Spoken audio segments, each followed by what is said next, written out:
Firecracker, the pitch. That one in the zone! Outlaws win! Outlaws win!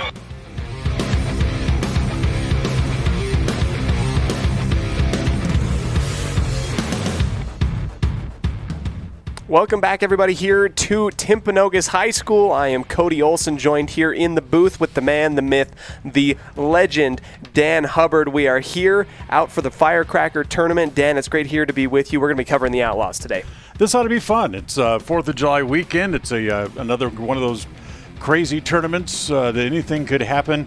And just like the tournament they played a couple of weeks ago up in Pocatello, this tournament being played all with wooden bats. So amongst other things, they'll have to deal with the difference between the wood and aluminum bats in the two games here today. One of the few things that they're going to be working on today, Dan, we're going to go ahead and dive more into our pregame show after this quick break here. This is our Allstate the Jones Agency pregame show. We'll come back to you in just a second on a First Bank of Wyoming presentation of Outlaw Baseball here on 99.1 KNYN and mylocalradio.com.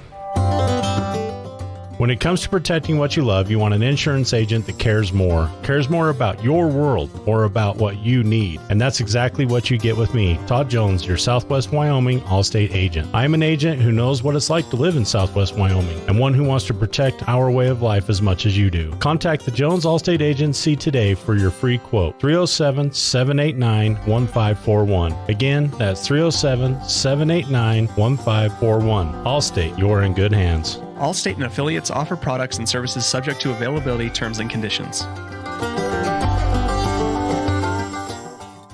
What do you do when you lose a tooth? Put it under your pillow. Under my pillow. Like a treasure chest so you could put it in. Why do you do that? Because then the tooth fairy comes. For the tooth fairy, so the tooth fairy can come get them. And then what happens? I get money. We may not be the tooth fairy, but we can still take care of your teeth. Bear River Dental in Evanston. In May of 2019, Uintah County School District Number 1 became the first school district in Wyoming to achieve a certified Level 1 on high reliability schools by the Rosanna Leadership Center. We're focusing on 3 levels. Level 1 is a safe and collaborative culture. Level 2, effective teaching in every classroom. And Level 3 is a guaranteed and viable curriculum. We are certified Level 1 in safe and collaborative culture. This is Superintendent Ryan Thomas. Congratulations to everyone in our district. Keep up the great work. Uintah County School District Number 1, Pathway to Excellence. There's nothing better than finding the perfect gift for someone. Whether it's a baby shower, birthday, or anniversary, Ivory and Iron has everything to make gift-giving fun. Come enjoy the beautiful atmosphere, mouth-watering chocolates, and beautiful floral arrangements. Ivory and Iron, 1101 Main Street, Evanston.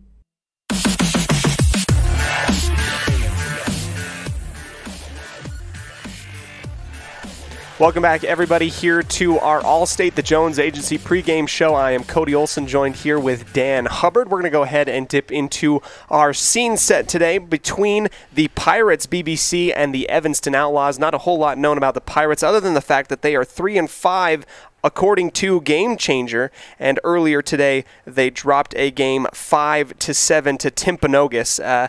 Dan, I'm really excited. This is our first real broadcast that we're doing together on the air, as baseball is literally in full swing in the middle of summer. It's great to be here with you. Yeah, it is. It's July 4th.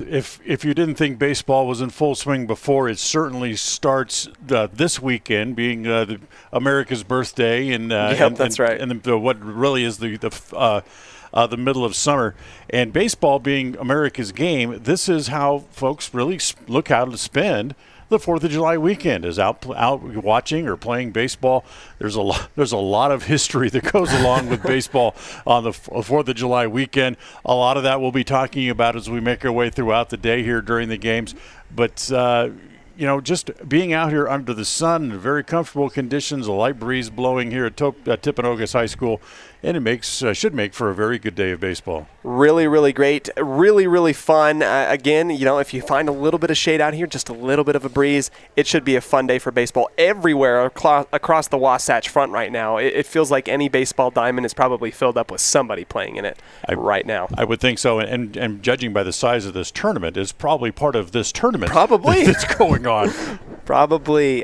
So we'll like to go ahead and thank El Paso All-American Mexican Restaurant for our scene set today, the best in the West. We'll go ahead, take one more quick break, bring you an interview with manager Nick Small of the Outlaws halfway through the Firecracker tournament, or rather going into today being Saturday. We'll come back to you in just a second on a First Bank of Wyoming presentation of Outlaw Baseball on mylocalradio.com. At Ellingford Brothers, we're known for an excellent steel shop and quality cement. We also provide other products all year round. Sand and different sizes of gravel for road base and landscaping in the summer and fall. Traction in the winter and mud control in the spring. Bark for landscaping in the summer and winterization in the fall. And topsoil. Spring, summer, and fall. Prices are always honest. Pickup or delivery. Ellingford Brothers, your year-round source for so many things. Stop in today at 221 County Road in Evanston. Risk takers, adventure seekers, optimists, authentic people with a fire in their belly and greatness in their hearts. You'll find them here, in a place where the spirit of the cowboy lives and thrives. I am a cowboy. I am a cowboy. Soy vaquera. The world needs more cowboys. Gee, Tommy, you look amazing. Did you try something different with your enamel? No way. I wouldn't do anything to alter these pearly whites, but I did see Dr. McKay Frankham, who told me if I didn't floss, I could miss up 35% of food particles. Really? He told you that? Yep, and you know what? He's 100% right. I started flossing, and now I look better than ever. Wow, I want to see Dr. McKay Frankham. Well, give him a call. 307-789-8910. Easy to remember, right? That's super easy. Dr. McKay Frankham at 307-789-8910. I'll call today. As high school sports fans, we know that sometimes you have to drive a long way to get to the next game. If you find yourself on the side of the road, remember that Freeway Tire in Evanston offers service calls and roadside assistance 24 hours a day, 7 days a week. It's a great idea to have your vehicle serviced, tires checked, and oil changed to make sure it's in top shape before your next long drive. Visit Freeway Tire today, your locally owned and operated tire shop. Freeway Tire, 217 Bear River Drive, Evanston. Dealing with computer problems can be frustrating and make you wish for your own personal IT guy. Now, everyone can afford an IT guy. Independent Software Solutions has served customers in Wyoming and Utah for over 20 years. We develop software, handle system and network administration, repair personal and business computers, and sell accessories. Independent Software Solutions is your one-stop computer business solution. Call today, 307-789-1978. Let Independent Software Solutions be your IT guy.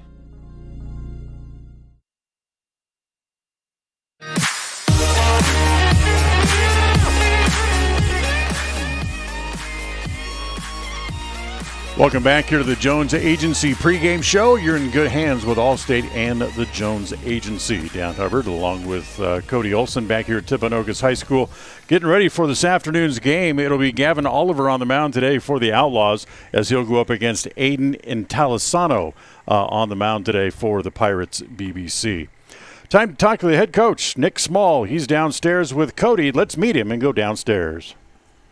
Thanks, Dan. I'm joined here with manager Nick Small of the Evanston Outlaws. Day 2 of the Firecracker tournament. Coach, you talked with Elin a little bit yesterday. What was something that maybe the team learned yesterday that we want to improve on today being Saturday? We need to be more savvy baseball players. When the plays are given to us, the routine plays, we need to execute those. Physically, these kids are ready to go. It's just between the ears we got to get better. Coach Small, a lot of people really like the setup of the Firecracker tournament. What is something that you like about it that keeps Evanston coming back to it? Yeah, it's we come down, we get back-to-back games, and it's good quality baseball. It's all these teams in this tournament, this age level, are looking just to get good baseball. It's not the cutthroat baseball of trying to win the plastic trophies and stuff. So at this age level, it's good to come and just get good quality baseball in. Right now we're seeing the Evanston Outlaws really grow into themselves, get ready. A lot of really good baseball teams down here. We're currently located at Timpanogos High School out in Orem. Everybody right now in the state of Wyoming seems to be going out of state to see different types of baseball. Why is that, Coach? I think it's to go get different looks and get better pitching a little bit, to go, like I said, go get different looks. Coach, it's great to be here with you. Not a whole lot else other than let's get some baseball going. Anything else from you? No, that's good. Hopefully we get a couple wins today. Go Outlaws. Go Outlaws is right. We'll go ahead and go back into the booth. Back to you, Dan. All right, Cody, thank you very much. We appreciate your time, Coach, as we continue to work our way through the pregame show. Coming up, we'll talk about the keys to the game, and we'll have the starting lineups. This has been the Outlaw Coaches Show, brought to you by Ellingford Brothers, as you're listening to Outlaws Baseball on First Bank of Wyoming, brought to you by the First Bank of Wyoming and KNYN and on mylocalradio.com. Trona Valley Federal Credit Union is a not-for-profit financial institution. When you become a member, you are an owner of the credit union. We believe in people over profit, and that impacts the way we do business from our overall structure down to the smallest detail. Our philosophy sets us apart, and we're here for you. Earn more with our high-yield checking account, start a savings goal, check out our competitive loans, and much more. Become a member today. We're a caring partner dedicated to your financial success. Member NCUA. As your local Ricoh, Toshiba, and Sharp dealer, Mountain West Business Solutions represents quality office equipment that lasts. We work with each client to understand your workflow, your goals, and your bottom line. Whether you lease or purchase office equipment, we have many ways to work with you to provide the best products at the best value. We also service and provide supplies for HP printers. Call Mountain West Business Solutions today. Let us help you find the best solutions for you and your business.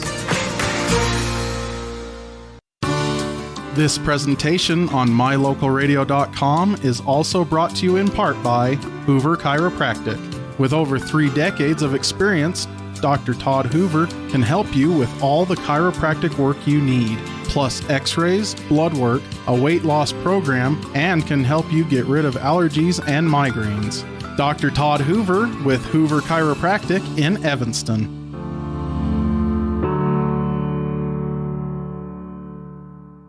Take a bite into a sweet, delicious fruit pie complimented by the best pie crust ever made when you purchase a pie from the Pie Hole. The menu also includes sandwiches, soups, and salads for lunch or dinner. The Pie Hole, 1023 Main Street in Evanston. Love at first bite.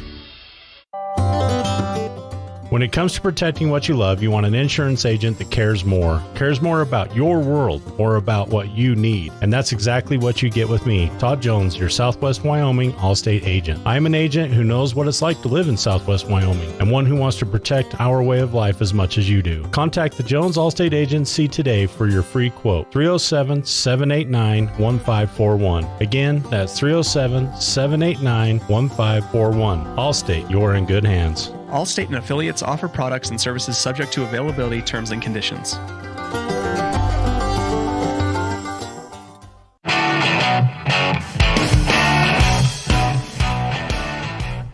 Welcome back, everybody, here to the Allstate, the Jones Agency pregame show. The Evanston Outlaws taking on the Pirates, BBC, out of Magna, Utah today. Really, really impressive. Great weather to be out here, and we are super grateful to be able to bring you the streaming coverage that you desperately want if you can't be here in person. It is now time to go ahead and dip into our keys to the game and our pregame slice brought to you by the Pie Hole in downtown Evanston, as well as our starting lineups today brought to you by Varsity Inc. We are on your team. Let's go ahead and start with the Outlaws today. Gavin Oliver will be starting at pitcher today. Number 1 position on the mound. That's where he will start. Funny thing about the Firecracker tournament, Dan, is that the rules of substitution and a lot of rotation happens a lot quicker and faster than what you would see in a normal conference game back in Wyoming. Yeah, and they can bat every player on their roster as well, so they might have 10 or 12 guys batting in the hitting batting lineup. And that is the case today, as the batting lineup will go Gavin Oliver, number 1, Ryan Baldwin behind him, Hank Allred, number 3, Cohen Morrow, Walker Wilson, Ryan Hoover, Braxton Bauer, Damian Common, Brecken Rich, Jackson Osborne, and Ryder Wilson rounding off the very bottom as we go ahead and start our game today. All right, thank you very much, Cody, for our lineups today. As a bright, sunshiny day here at Timpanogos High School in Orem, as just about ready to play baseball, as the pitcher just wraps up his warm-up tosses, and it'll be Gavin Oliver to lead off here for the Outlaws in the first inning, as we're just underway, and the pitch home is up high, ball 2 balls and no strikes. 90 degrees at the start of game time today under clear skies. as the 2-0 pitch on the way, and that is inside. Oops, I take it back. It's actually ball 4. So we kind of have a limited view, and we apologize that on the video, but even just trying to look around the corners and around the poles of the backstop, trying to see home plate, make it just a little bit challenging. So here is Ryan Baldwin. As Baldwin shows bunt, hits the first pitch foul back into the screen, and it's 0-1. Game gets started right at 12 o'clock today. And like typical tournament games, 2-hour time limit, 7 innings, and of course the mercy rule involved after 5 innings. If one team leads by 10 runs or more, ball popped up along the left field line, that'll go foul, and it's 0-2. So Ryan Baldwin at the plate, as the Outlaws yesterday played a pretty good game yesterday in the first game, and then the second game got away from them a little bit late. I was watching a little bit of that game, and I know at one point they were losing 7-3 as the pitch inside, 1-2. In fact, they got to a point, and they're not doing it so far here, at least in this game. They got to a point yesterday afternoon in their second game that they wanted to be more aggressive at the plate as the pitches swung on and missed, and Baldwin strikes out for the first out here in the top of the first inning.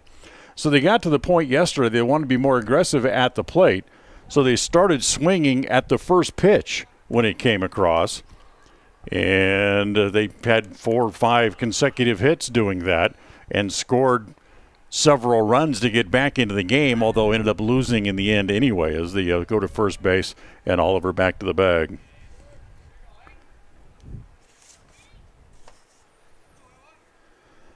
So Aiden Italisano on the mound as the pitch home swung on and missed. There's an aggressive swing, and the throw through is going to be in plenty of time to get Oliver. So Gavin Oliver's caught stealing for the second out, 2-4 on the putout. And now with 2 outs, there's a no ball, 1 strike count on Hank Allred at the plate.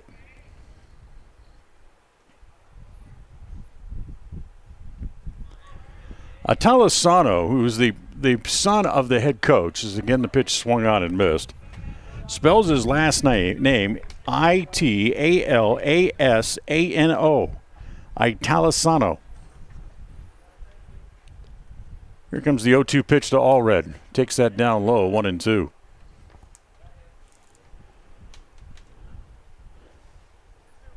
We'll get to the Pirates lineup, and they come up in the bottom half of the inning. The umpires were ready to start and got the first pitch in right away. Ball popped up in foul ground. Coming over into foul territory, it's Kendrick to make the catch as Allred fouls out, and the Outlaws are gone here in the top of the first inning. No runs, no hits, a walk, and nobody left. This is the first Bank of Wyoming presentation of Outlaw Baseball on KNYN and on mylocalradio.com. Early mornings, tired muscles, pride, and grit. At Varsity Inc., we know how much work goes into building competitive teams. We work hard providing the gear you need to celebrate the teams you love. Be your athlete's biggest fan in apparel from Varsity Inc. Come in today, 926 Main Street, Evanston. Build your own juicy, mouth-watering hamburgers just like you do at home with 1, 2, or 3 patties at the Down Home Eatery. Also enjoy salads and sandwiches. Down Home Eatery is located on Highway 89.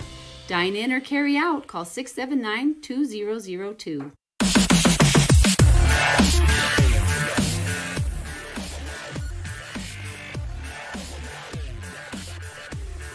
And welcome back here to Timpanogos High School. 1/2 inning in the books. As we go to the bottom of the first inning, let's give you the Pirates lineup as they come up in the bottom of the first inning. As Adrian McMillan will lead off. He's the shortstop. Cameron Randon is the second baseman, and he'll hit second.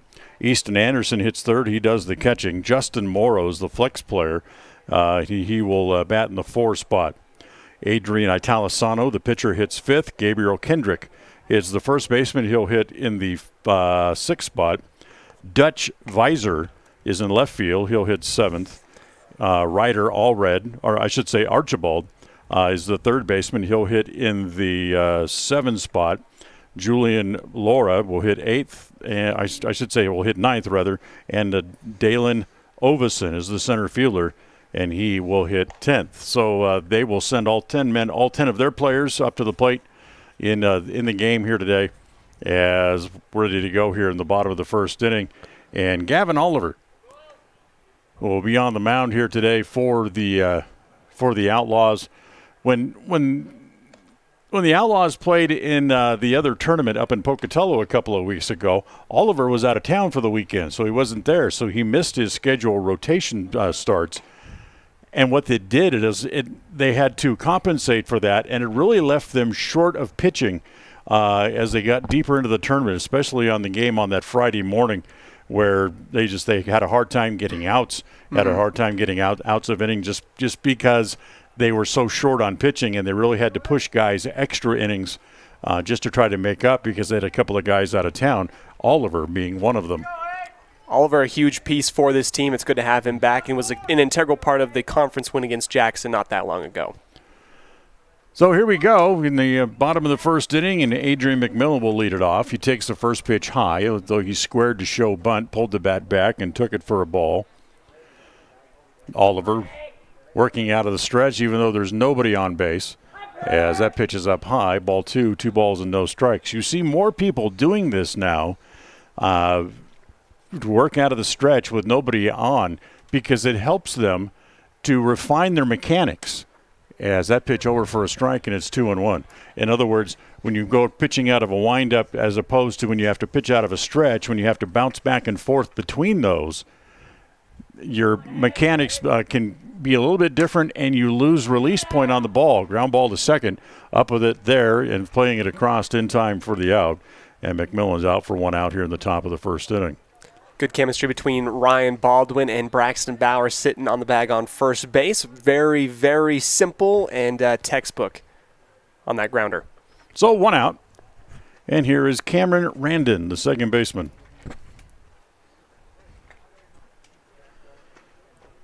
Again, Oliver comes home in the first pitch. The first ball swinging, chops that one over the mound, backhanded, but Baldwin has it on a knee, throws to first, and it is in time for the out. Great play. What a move by Baldwin, able to get up off balance off of that knee and get it out to Braxton Bauer. 2 in a row from those two. So good range by Baldwin, plugging the hole up the middle.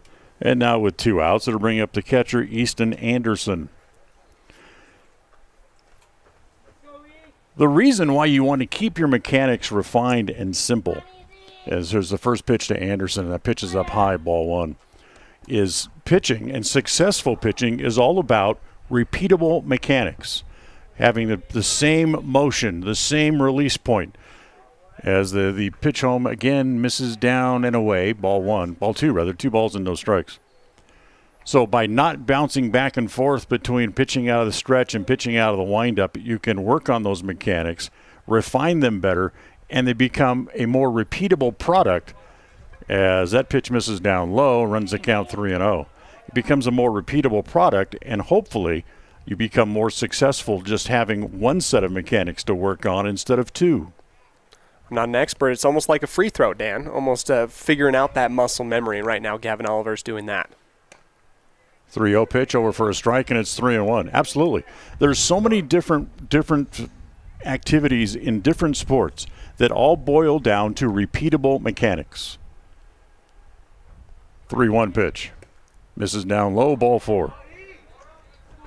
So Easton draws a walk, and that'll bring up Justin Morrow.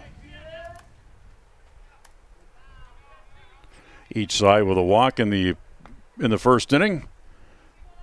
And here's Morrow. Got a comment before we start. These digital camo jerseys are something to behold. If you're not seeing them, at least you might be able to appreciate them over the broadcast. There's something. There's something, but with the black number on the back, the camo does its exact job and pretty much it hides everything. Makes the number invisible. As the first pitcher tomorrow is hit foul off the first base side. There's a very funny story about the houses over here on the first base side that I heard downstairs that I'll tell you here coming up in a couple of minutes. 0-1, Oliver jumps ahead of Morrow. working out of the stretch and comes home in the next pitch over for a strike again, and he jumps ahead of the cleanup hitter. No balls and 2 strikes. Very, very helpful for all of these Evanston pitchers, Dan, to get ahead in the count. You've seen how helpful that is, especially when you have a young pitching staff. Oh, that's helpful at all levels for every pitcher. Ground ball past the mound. There's the shortstop. Play it across in time, as it is Morrow able to play it across in time to get the out. And the Pirates are gone here in the bottom of the first inning. No runs, no hits, a walk. They leave 1 in the first, and we'll move along to the second after an inning. No score on this First Bank of Wyoming presentation of Outlaw Baseball on KNYN and on mylocalradio.com. Signage is a critical part of your business. It helps customers find your front door. Rocky Mountain Sign will provide you with expertly designed signs, LEDs, channel letters, as well as skillfully cut signage using wood, metal, plastic, and other mediums to help your customers find you with high-quality signage. Using the best technology, designs, and installation by Rocky Mountain Sign. Your signage says a lot about your business. Work with the professionals at Rocky Mountain Sign, 243 7th Street in Evanston, Wyoming. At the Evanston Walmart, you'll find all the tools students need to succeed. Our team is committed to providing quality products and an excellent shopping experience. Stop in today. 125 North 2nd Street, Evanston. Walmart. Save money, live better.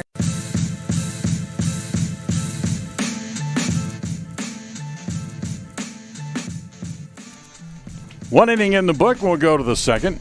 And here for the Outlaws in the top of the second inning, Colin Morrow, Walker Wilson, and Ryan Hoover due up here against the pitcher Aiden Italisano. Yeah, told you about the house off the first base side, Cody, and I guess the gentleman over there, the houses, I guess, were here before the high school was built. Yep, and he says he has first dibs. And he's kind of claiming land rights, and he is not too happy with the fact that foul balls are hitting on his roof and landing in his yard. And I guess he came out for a point yesterday and got in a big argument with some of the fans and the coaches and players to the point where they had to delay the game for a while yesterday. And just kind of let him blow off steam, as apparently he has had an ongoing lawsuit with the city about this ballpark and with balls hitting him in his yard and on his roof and on his house. I could imagine it's not the best thing. I hope he has great insurance, considering where he's at there. I would hope so too. But the thing to remember is, his house may have been here earlier, but his beef is with the city and with the school district, not with these teams. Nope. Because it was the city or the school district that leased out the field for these teams to participate in this tournament here on this field as we go along on this the Saturday of the 4th of July weekend. So here's Colin Morrow. The shortstop with a fine play back in the first inning, the bottom of the first inning, first ball swing, he hits it foul, and it's 0-1. Yeah, Dan, I got to say, Colin Morrow has been a very, very integral piece to the team, big on hitting and bringing runs in at home as well. Next pitch is swung on and missed, and it's 0-2. A little bit of a breeze kicking up. Has been blowing a little bit all morning. Blowing in pretty much directly from right field back in here toward the home plate areas. The 0-2 pitch misses down low, 1-2. We are perched above the third base dugout, so we apologize for the camera angle and view. But that's pretty much all we got, is that pitch swung on and missed. Morrow goes down on strikes for the first out. Second strikeout for Italisano. And with one out, that'll bring up Walker Wilson.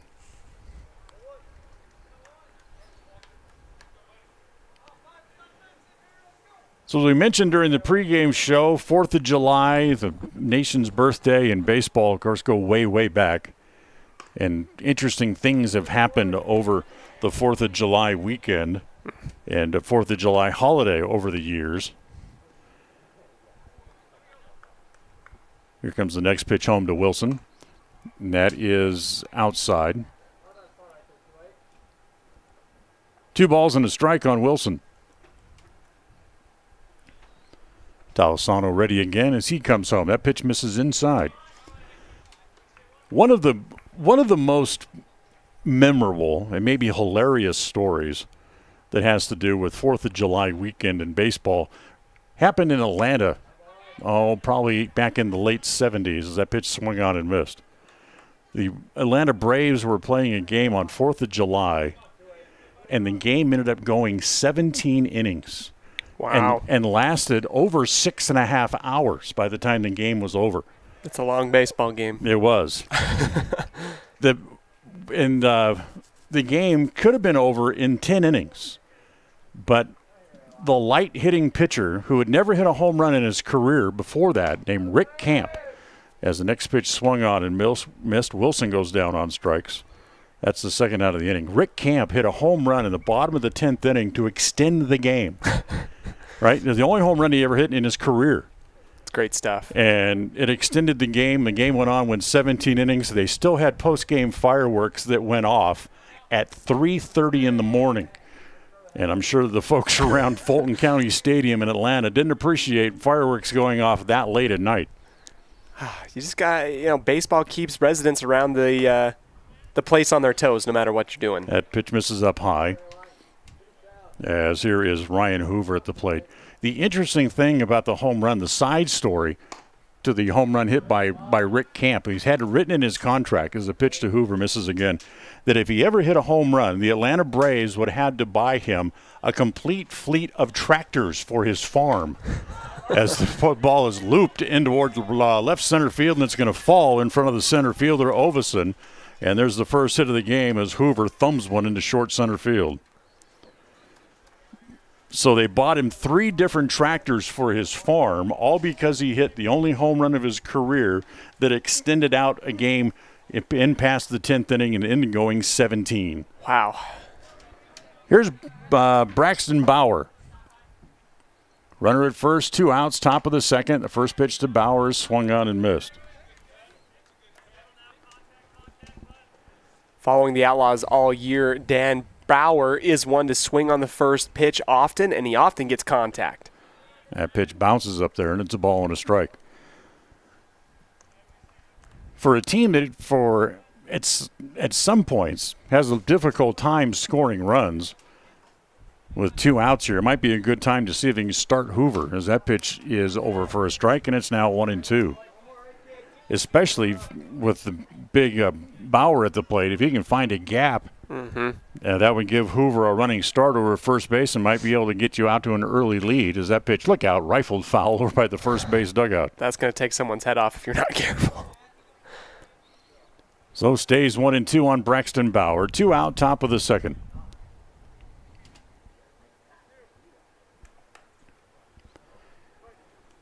Hoover back out to a lead. Not a big lead. Doesn't quite have his right foot out to the cutout in the grass, and the pitch is swung on and missed.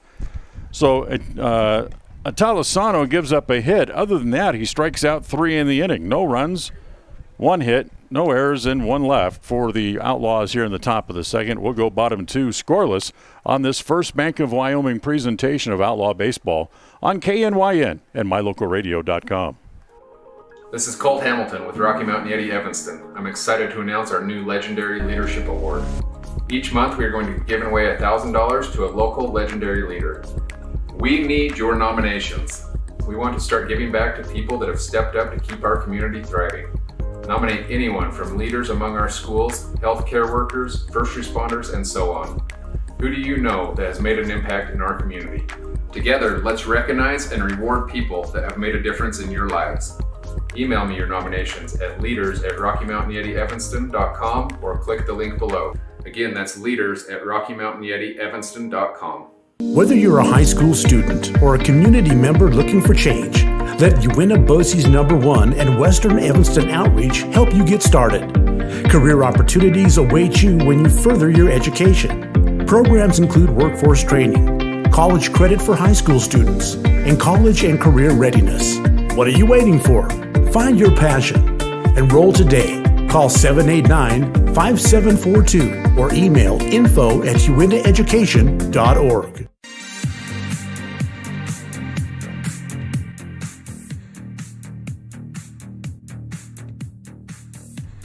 Bottom of the second inning, scoreless.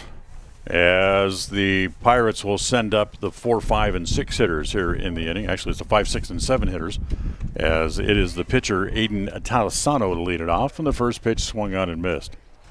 Atalisano will be followed by Gabriel Kendrick and Dutch Visser here in the inning, as the 0-1 pitch on the way from Oliver. Fastball misses down low, and it's 1 ball, 1 strike.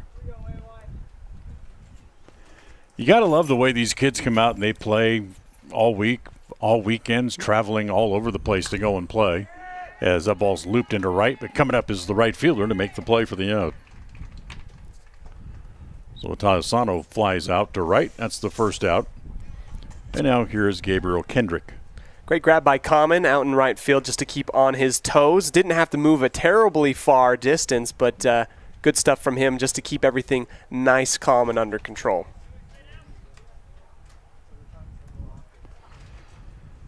So here's Kendrick, the first baseman, and he's first ball swinging and lines it back up the middle. That's the first hit of the game for the Pirates. So a 1-out single puts runner at first base. Each side now with 1 hit through the first couple innings. And let's see what the Pirates can do with their 1 hit that they have so far here is Dutch Visser, the right fielder. Outfield, other than the 2 hits, have been fairly quiet so far. Most of the outs have come via strikeouts and a couple of ground balls. So Oliver, good lead over at first base there by Kendrick, and the first pitch to Visser is up high, ball 1. You can always judge the distance or the size of the lead. You look at the runner as he leads off. Watch where he puts his right foot. If it's out past that cutout, he's going to go like that as the pitch as a ball and gets away from the catcher at home plate. Allred and Kendrick will be safe at second base. In fact, in that case, Kendrick never really stopped. He kept shuffling his feet and got that right foot out past the cutout in the grass and just kept on going. Now with a good lead away from second base, and the pitch home is bunted out in front of home plate. Good bunt. Down to get it's Oliver. Throw to first, and it's off the glove of the first baseman, Bauer. I should say that is Baldwin coming over to cover, and the error at first base will allow the run to come in. Breckenridge just a hair shorter than Braxton Bauer height-wise, and maybe that had something to do with it. Just clips off the top of the glove for an error. Baldwin has to come back and back everything up. So a sacrifice bunt. E2 on the throw, and that allows Kendrick to come in and to score the run, and the error also allows Visser to move up to second base. Still only 1 out of the inning as the pitch is in the dirt, and that's going to allow Visser to move up to third as Allred had to play it on a hot bounce right in front of him. I think we had a switch up again, Dan. I might be wrong, but I believe Jackson Osborne is catching right now for the Outlaws. I think you're right. A lot of substitutions. I think you're right. As saw the kind of the curly hair and thought it was all red, and that pitch is hit foul. Well, he's wearing all of his armor, too. That's covering everything that we might know. Bauer has to run out of the dugout to go grab that foul ball. Yep, and Bauer's over on the bench. So Oliver ready again. Visser down the line from third, and the pitch home in the dirt. It's off the catcher's chest protector and gets away, and here comes Visser home to score. Make it 2-0. As he comes home on the wild pitch that bounces up there, and the Pirates now lead 2-0 here in the bottom of the second inning.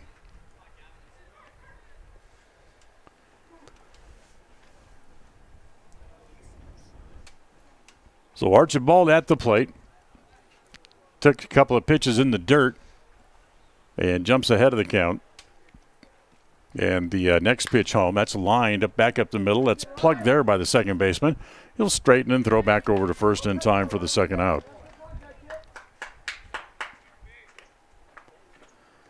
So 2 outs, and that brings up the number 9 hitter, Julian Laura, the right fielder.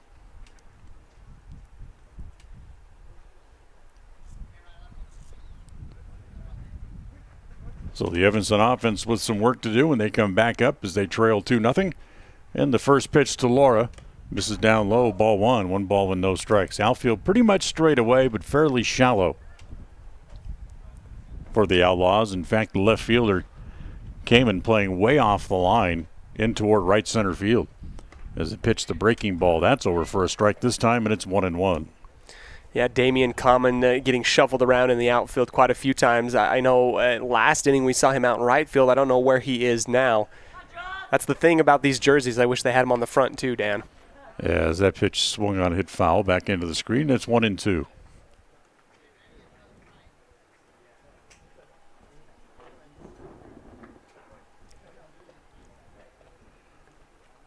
So Oliver ready. Here's the 1-2 pitch. Goes back to the fastball. Popped up in the infield. That's the second baseman, Morrow, right near the bag, waiting for it to come down. Squeezes it, and the inning comes to an end, but not before the Pirates get 2 runs on 1 hit. There was 1 error in the inning, and they leave no one here in the inning. We're done with 2. Cody will join you when we come back on this First Bank of Wyoming presentation of Outlaw Baseball on KNYN and on mylocalradio.com. Now you can get your oil changed, have minor repairs made to your vehicle, and get it completely detailed at one location in one appointment. T-Bar Body Shop in Evanston does body work and more, a lot more. If you need to have a trailer rewired, your brakes replaced, a chip repaired in your windshield, or your windshield replaced, you can get it all done at T-Bar Body Shop.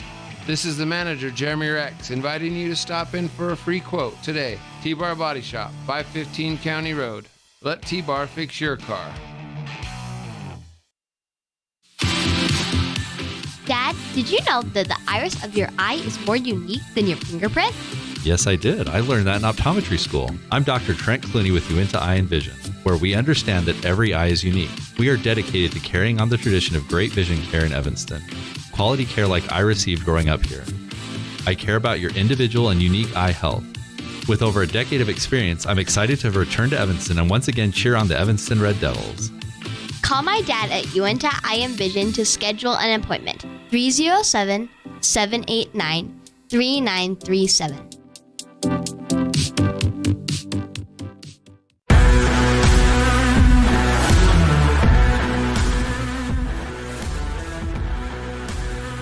We move along to the third inning. Pirates up 2-0 for more play. Here's Cody. Yeah, Dan, thanks. I'm here at Timpanogos High School down in Orem. We're getting ready for the top of the third inning. As we get ready, we're going to go ahead and see Damian Common, outfielder for the Outlaws, leading things off here. Behind him, the Outlaws rounding off the end. First pitch coming up here from Italasano. Attempted bunt high, and it's going to be committed on, and a strike number 1. It's great to be here with such a legend. You know, Dan, you've been doing baseball forever, and I've been doing baseball for all of 20 seconds. Maybe a legend? I'm not sure I go quite that far, but thank you. I don't think so. Second pitch up and swung on. High foul ball above the back plate of home, and it will go foul. Down 0-2 early on in this count as Italasano made quick work of the Outlaws these last couple innings. Trying to get some offense going as the Pirates lead 2-0. Swing and a miss on number 3, and that is 3 pitches and a quick out for Damian Common. Up next to bat for the Outlaws, Brecken Rich. We've seen Brecken today in different positions, relieving Braxton Bauer in the last inning. First pitch coming up low and outside to the right. Ball number 1. You know, a really cool thing that I'm trying to grab from Dan is all these wonderful stories. Unfortunately, I don't know what happened in July 4th back in the 90s, but Dan does. Second pitch swung on and missed for the 1-1 count. Thanks for calling me old. I didn't say that directly, Dan. I just say you have a lot of baseball knowledge. Talasano, third pitch. This one bounces off the carpet right at home plate into the chest plate for ball number 2. Brecken Rich, also a very stellar piece to this Outlaws offense. We're going to need to see something going for the Outlaws because the Pirates right now have been able to put bat on ball pretty quickly in their offensive set. Speak it into existence, rolling out ground ball out to the shortstop. It's going to go low, but scooped up by the first baseman here of the Pirates for out number 2. Ball came screaming across right off the tip of the bat over to the shortstop. And off of 1 foot, he will go and get it out to the first baseman out there. That's number 1, Kendrick. Gets the second out here. Now, to round things out, batter number 3, this is Jackson Osborne, who played catcher for the defense in the last inning. First pitch up high, right at the chin of Osborne for ball number 1.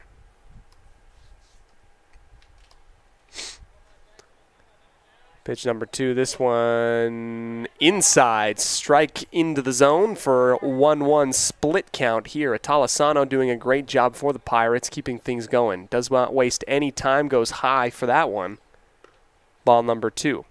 2-1 count here, 2 outs, nobody on base for the Outlaws, trying to come back and make things even against the Pirates. Swung on and clipped foul behind the bag. Jackson Osborne going to bring us into the ballerina count, 2-2. Talasano, the stretch and low. It will go right at the shins of Osborne. Full count here, and the fate of this inning for the offense for the Outlaws right here, and it will be a battle from Osborne, short off the top of the, rather close off the near side of the bat, out and foul over the right side dugout. First base dugout, that is. Still 3-2 full count, and Osborne gets bat on ball, grounding it right out to the pitcher, and a little toss out to first base is going to end the top of the 3rd inning. No scores for the Outlaws, although they did have a couple chances to get on the bag. Great defense by the Pirates, BBC. We'll come back to you in just a second for the bottom of the 3rd here on a First Bank of Wyoming presentation of Outlaw Baseball on mylocalradio.com.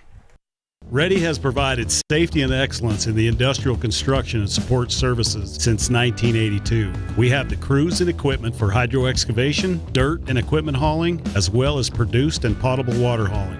We also offer septic tank cleaning services, portable toilets, and roll-off dumpster rentals for facility shutdowns, on location or for your next outdoor event. Call us today to discuss how we can help with your next project. Interested in joining our team? Visit ReadyUSA.com. We are ready. In the state where life is elevated, live your life in a higher gear. Cash Honda Yamaha can help you enjoy our beautiful local terrain, whether it's in the valleys, mountains, snow, or water. So get out and enjoy all nature has to offer at a higher speed. Visit Cash Honda Yamaha in Cache Valley to start living your life at your new speed. Visit us in Hyde Park, just north of Logan, Utah. Whatever takes you to Evanston, whether it's high school sports, a teaching conference, music festivals, speech and debate, or your job, always book your hotel reservations at the Best Western Dunmar Inn. With 165 ground-level rooms on 10 acres, the Best Western offers everything you need, including newly renovated rooms, a business office, workout room, outdoor pool, and full-service restaurant, plus complimentary breakfast with every stay. Whenever you're in Evanston, make your hotel reservations with your friends at the Best Western Dunmar Inn.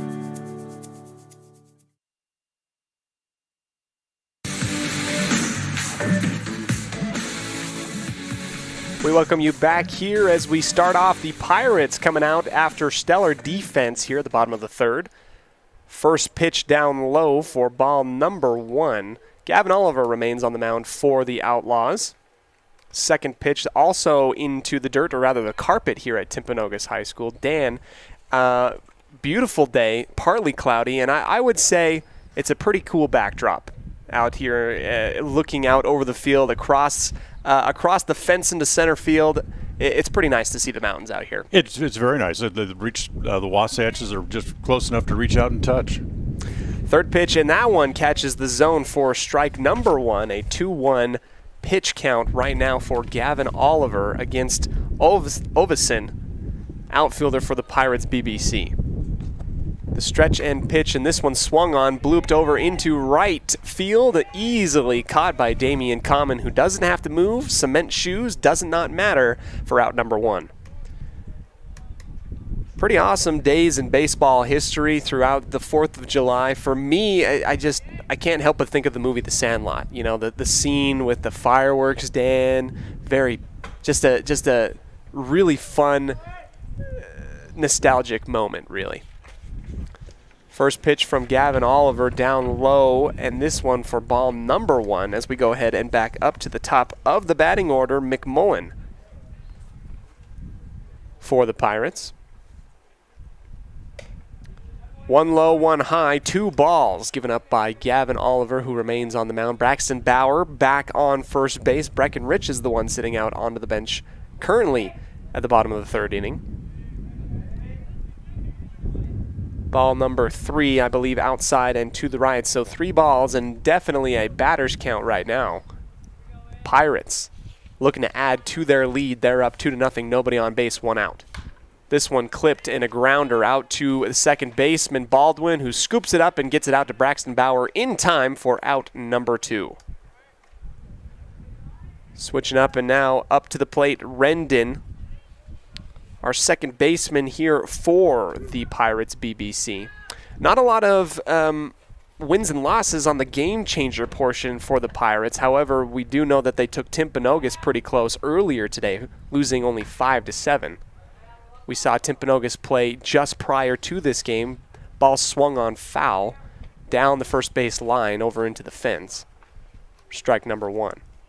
So we know what the Pirates are capable of. They're based out of Magna, Utah. Second one swung and hit, grounded out to the second baseman. Baldwin scooped up and stretched for Braxton Bauer. 3 up and 3 down, and this is a defensive game right now currently as the innings will continue to roll on. We'll come back to you in just a second here on the First Bank of Wyoming presentation of Outlaw Baseball on mylocalradio.com. The best place to stay when you're in Casper, Wyoming is the Come On In Hotel and Suites.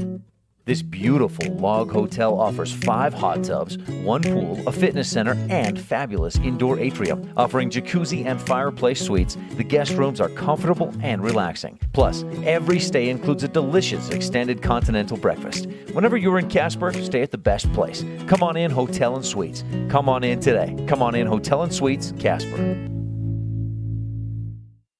What do you do when you lose a tooth? Put it under your pillow. Under my pillow. Like a treasure chest so you could put it in. Why do you do that? Because then the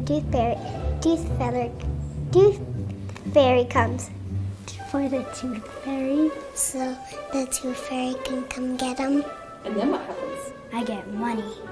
We may not be the tooth fairy, but we can still take care of your teeth. Bear River Dental in Evanston.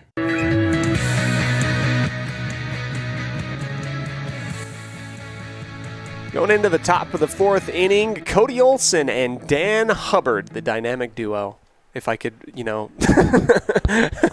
name ourselves. Too bad we can't give ourselves a nickname, Dan. It's good to be here at Timpanogos High School. We're going to go ahead and start the top of the 4th inning. July baseball. Just can you get it? Can it be any better than what we're seeing right now? No, it's clear, mostly clear skies. Got a few big puffy white clouds as we look to the south out towards Spanish Fork. But other than that, it's a great day. Just a gentle breeze, not too hot. Just a good day for baseball. Bottom of the batting order, this is Ryder Wilson, who will watch that ball go outside and to the right for ball number 1. Talisano will continue to remain on the mound. No errors really that I can really think of. Ball inside the zone on strike number 2 on that stretch. So a 1-1 count here. Great defense displayed by the Pirates so far, and they're trying to keep that thing up and going. Off the top of the carpet and into the chest plate for ball number 2. 2-1 count here. Yeah, some little puffy white clouds over near Spanish Fork, but slight breeze keeps the heat off, and it's a great day for baseball. We've said it once, and we'll probably continue to say it a couple more times. At the top of the 4th, nobody on. Swung, and this one chopped and put high up and blooped out to the second baseman. Caught for the out for out number 1. 1 out, and that is the bottom of the batting order. And now we'll go back up at the top. Pitcher for the Outlaws today, Gavin Oliver, up to the mound. America sleeves, Dan. I believe that it's probably fitting right now. This one clipped and into the mitt for strike number 1. Gavin Oliver. You mentioned that the camo style uniforms that the Pirates are wearing. Mm-hmm. A lot of teams around the Major League Baseball will be wearing those same type of military type uniforms in honor of the 4th of July this weekend. I like it. I got to say, blue and yellow is a little bit interesting. So here comes the 3rd pitch. The last one, Gavin Oliver really swung low. It was almost a golf swing, foul over to the right, and this one's ball number 1, a 1-2 count, nobody on, 1 out. Stretch and Oliver swings, and they're going to go ahead, and that is a strike out. As he was swinging for something clear inside, and they had to check down with the first base ump down there, and he said, absolutely, you committed, and that is a 0 for 2 on the day for Gavin Oliver. And Talisano keeps rolling. That's 6 strikeouts for him. 2 outs, nobody on. Ryan Baldwin got low and pivoted at the knees, and that ball finds the strike zone for strike number 1, 0-1. Checks down the third base line to third base coach Todd Hoover. This one ball outside and to the right, 1-1. Talisano has a quicker, no need for a pitching timer. This one clipped and put on a rope down the third base line. Foul ball.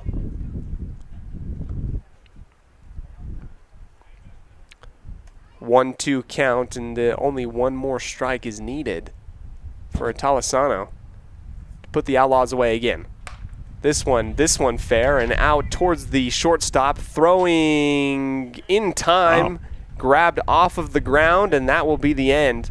Nobody gets on, and that will be it for the Outlaws and their offense for this inning. We'll go ahead and get ready for the bottom of the 4th as the Pirates come up to add more to their lead on a First Bank of Wyoming presentation of Outlaw Baseball on 99.1 and mylocalradio.com. The best place to stay when you're in Casper, Wyoming is the Come On In Hotel and Suites.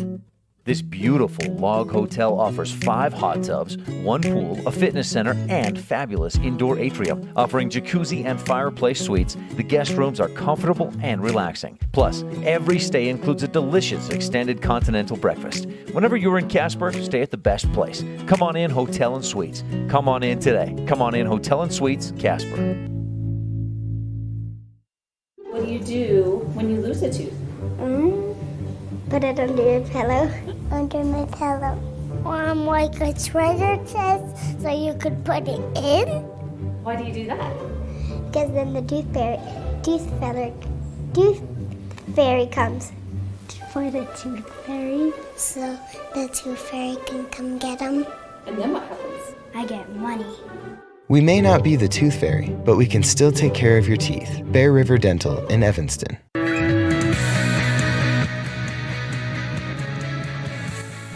Bottom of the 4th coming up here as the Pirates BBC lead 2-0 over the Outlaws as they scored 2 in the 3rd inning. Dan, I have to double check that. I don't have the stats right in front of me. Second inning. That's what I meant to say.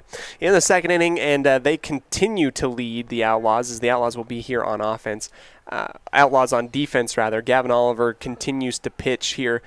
Dan, what obviously defense you got to hold strong here, but what can the Outlaws do to kind of get some offense going? They haven't been able to get on the bag very often. Is that just great pitching on the part of the Pirates, or is there something that we can adapt and do?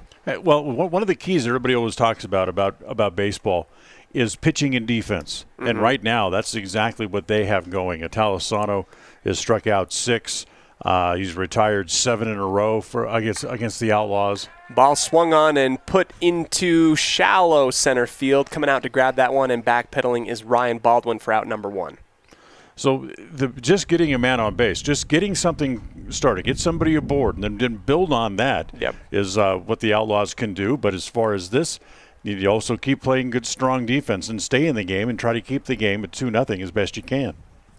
It's amazing what, truly pitching and defense is going to get you really, really far.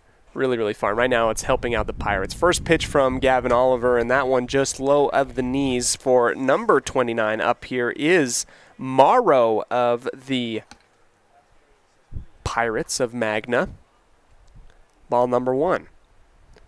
Gavin Oliver cutting ball, and that one finds the zone for strike number 1. Having your team be able to score runs is one thing, but you have to keep the opponents off the board. That's why pitching and defense is so important, and why it's harped upon by coaches around the game. Third pitch swung on and missed. Pitcher's count coming up for Gavin Oliver. And I think you're right, Dan. I think so far up until this point we haven't seen any really big holes. But what the Pirates have been able to do is just be absolutely fortified when it comes to pitching and defense. Ball lobbed up high, and having to grab that one way above his head is Jackson Osborne. 2-2 count. 1 out, nobody on. Pirates BBC lead 2-0 here on a beautiful day in Orem, Utah at Timpanogos High School. Lift and pitch inside, striking out, no swing, and that's great work from Gavin Oliver as he'll get out number 2 at the bottom of the 4th. And just his first strikeout of the day. Hopefully trying to get the ball rolling here as the Pirates have been able to get bat on ball a few times, but the defense of the Outlaws is able to really stay stellar after some really great plays from our second baseman Baldwin to Bauer a few times. Ball number 1 down into the dirt. The lift and pitch out and to the right. 2 balls, no strikes for Gavin Oliver. He's trying to find his spot. And worthy to note that the mound, the pitcher's mound and home plate is surrounded by carpet today, Dan, not dirt. Yeah, it's a groundskeeping feature. It makes it easier to maintain the 2 areas. But one thing I noticed about the mound is it's very flat. Very, very flat. And that one clipped. Thought for sure I heard something clip, and our ump says absolutely not, and they're going to give him the walk. So maybe it hit somebody, and maybe I have to. I don't know the rules of baseball as well as other people. The Italasano, as he went down to first base, stopped and looked back just to make sure it was actually ball 4. So the pitch was close enough to where the batter wasn't even sure it was a ball. I thought he swung too, and friends and family at home, you can watch the footage. Pitch number 1 high at the chin and shoulders inside as well for ball number 1 as up to bat for the Pirates. This is Kendrick. Behind him, Visser and Archibald in the hole. The rules of baseball account for how things are supposed to be done and set up. And one of those is that the pitcher's mound is supposed to be 16 inches high. To allow some uniformity from different field to different field. Mm-hmm. I doubt the mound here at Timpanogos High School is as much as 8 inches high. It's not raised as high as other places, that's for sure. Ball 3 and outside. Osborne has to get and throw off of his knees to second base. Successfully stealing second is Italasano, who advances here. And what that does, the flatter mound, means that the pitcher, whoever it is not going to be able to throw as good a breaking pitch as he could off a higher mound. What the taller mound does is allow you greater leverage and downward rotation on a breaking pitch to make it break harder and more. 4 balls in a row, and he's going to walk Kendrick out to first base. Runners on first and second, 2 outs.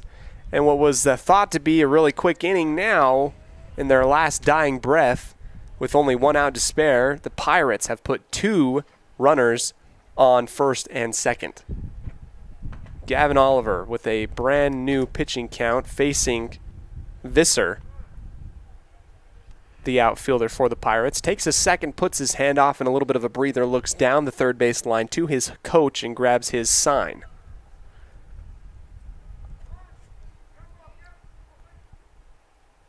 Bottom of the 4th, 2 outs. Gavin Oliver looks back to second base and goes and throws. Not in time, although Baldwin was quick to attempt the tag on Italasano. He gets back to the bag in time. Good move to sneak in behind him. Good throw by Oliver on the pickoff play. Oliver quick to rotate and now checks back on second again. 0-0, no pitches here. This is the first one that's going to be out to the right outside the zone for ball number 1. Talking about pitching and on a flatter mound, remember pitching is all about physics and leverage.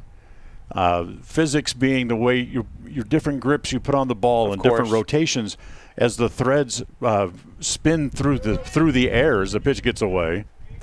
Rotation from the runners from first and second now to second and third for the Pirates. And you're right, Dan.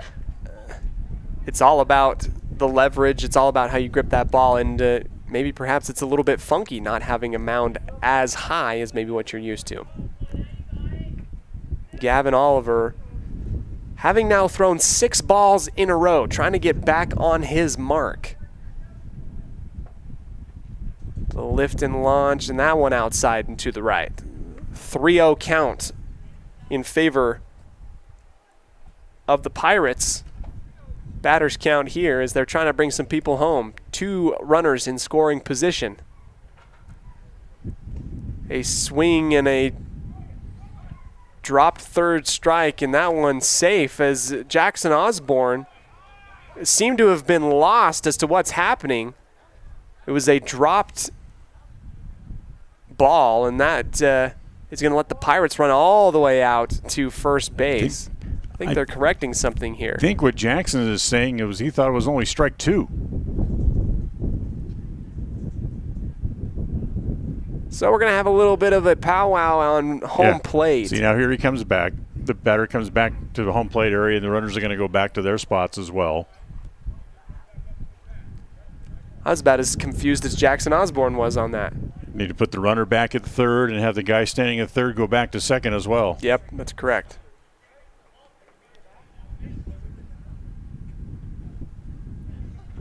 So I believe the count is 3-1 if my math serves me correctly. I think the umpires are going to get together now as the batter who thought he had struck out now is going to come down to talk to the third base coach. But if they're going to put everybody back to where they were, but at the end of this last pitch, they've got runners they got to put back out on the field. It's true. Doesn't make any sense.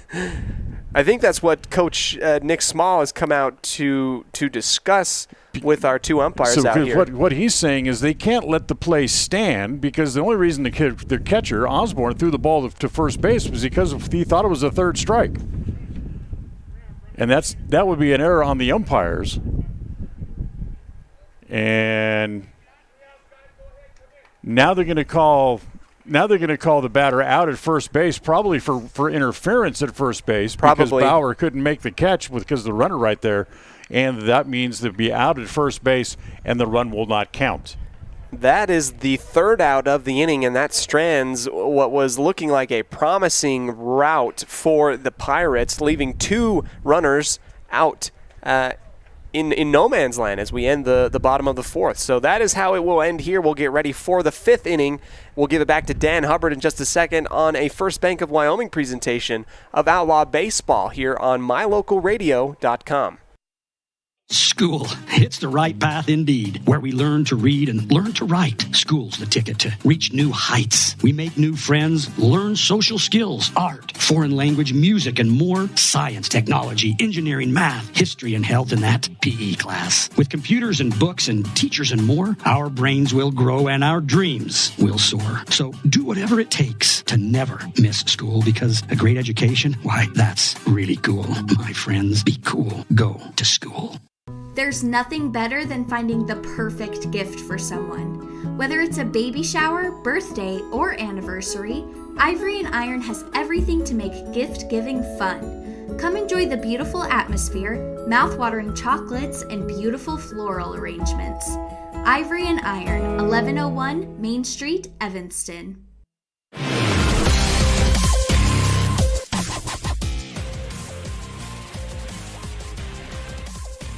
Back here for the top of the 5th inning. We're going to go ahead and give it right back to the one, the only Dan Hubbard. All right, what happened in the bottom there of the 4th inning, Cody, was that they called the batter out after he had taken the third strike. Visser, he ran down to first base because he was not running in the runner's lane and interfered with Braxton Bauer catching the ball. He was out. It's a strikeout, 3 unassisted on the putout, and with the violation with the runner not running in the lane, plays dead. Neither of the base runners can advance. That's why you take the run off the board, and it stays 2-0 here as we go to the 5th. As here's Hank Allred, and he takes the first pitch outside, ball 1. Allred fouled out his first time up, so he's 0 for 1 in the game. Top of the 5th inning. 1 hit for each side. As the next pitch is popped up again by Allred along the left field line. That's going to go out of play, and it's 0-2. Talisano has retired 7 men in a row for the Outlaws, so he's on a little bit of a roll here now. He is. And already trying to get things going. The first pitch to him is swung on and missed, and it's 1-2. He's also struck out 6 so far in the game. Outlaws with 1 hit. They left 1 man on base. That was back in the second, as the next pitch to Allred is taken for a called third strike. That's 8 in a row and 7 strikeouts now for Talisano. And with 1 out, here comes Colin Marrow. It was a strikeout victim his first time up. Yeah, Cohen Morrow doing a great job at manning shortstop today for the Outlaws, has been part of that great defense that we talked about. You know, the offense has not been all that good for the Pirates either. They've just taken advantage of the opportunities they've had as a first pitch hit foul. They have 2 runs on only 1 hit, but they have been issued a pair of 3 walks in the game, and the error on the sacrifice bunt really figured in heavily into that 2-run second inning as the pitch is taken this time. And it's 1 ball and 1 strike. Nope, they're going to say it hit him. So Morrow's going to head down to first base, having been hit by the pitch that came up and in on him. So with 1 out, that for the Outlaws, that'll bring the tying run to the plate, and the person of Walker Wilson.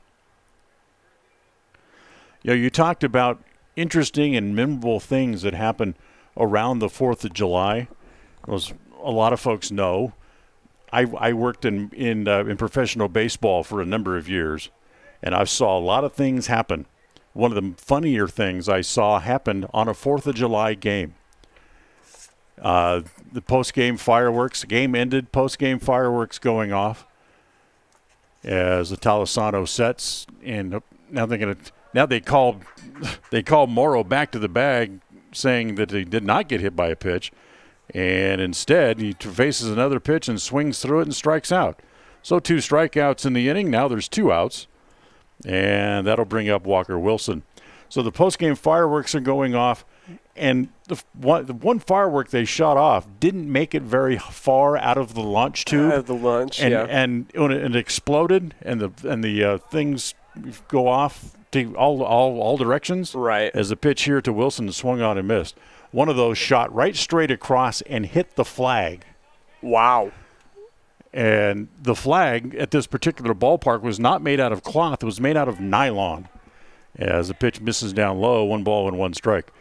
So the flag, unfortunately, catches on fire in front of everybody, right in the middle of the fireworks show, and literally melts to the flagpole as the pitch swung on and missed, and that will end the inning as Wilson goes down on strikes. So he strikes out the side. That gives him a total of 9 strikeouts in the game, and once again, the Outlaws are gone in order here in the top of the 5th. We'll go bottom 5. Pirates up 2-0 on this First Bank of Wyoming presentation of Outlaw Baseball on MyLocalRadio.com.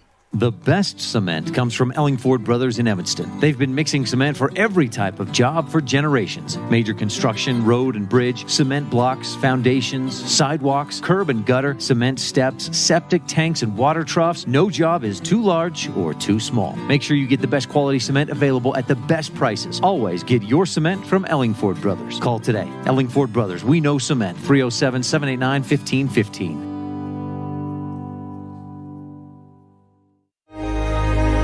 Risk takers, adventure seekers, optimists, authentic people with a fire in their belly and greatness in their hearts. You'll find them here, in a place where the spirit of the cowboy lives and thrives. I am a cowboy. I am a cowboy. Soy vaquera. The world needs more cowboys.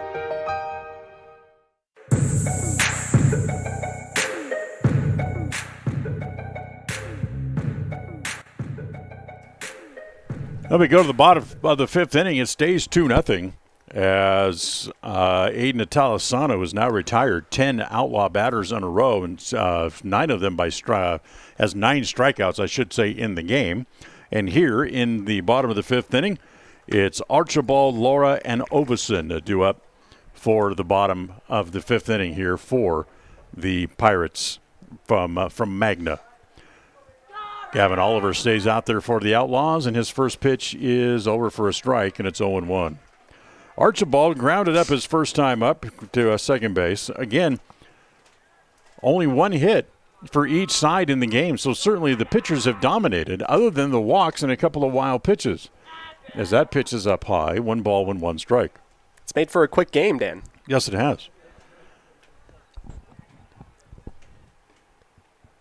Oliver ready again, comes home. The next pitch, that's line down the left field line, but foul, and it's 1-2. We're just an hour in right now. We're in the bottom of the 5th inning. Not only have the pitchers been very accurate, really, but Talasano, I mean, it's clockwork. It's like 3 seconds, and he's going again. Gavin's next pitch home is taken and is now 2-2. Yeah, game time temperature was 90 degrees, and we're still right at 90 degrees here an hour in. The 2-2 pitch, that stays high, runs the count full. Now 3 balls and 2 strikes. Wind has kind of shifted a little bit, now blowing from center field over toward the right field corner. Here's the 3-2 pitch. Hit in the air to center field, playable. Up comes the Outlaw center fielder, puts the squeeze on it for the first out. Good stuff by Wilson out there. He's been stellar, and defensively more than a couple times on the year. You've been able to call his name out for incredible acrobatic catches out in the outfield. Yeah, he showed it when the game's up in Pocatello. He covers a lot of ground. So 1 out, and here's Julian Laura, the right fielder, who popped up his first time up. Shows bunt, pulls the bat back, takes the pitch down and away. Ball 1, 1 ball and no strikes.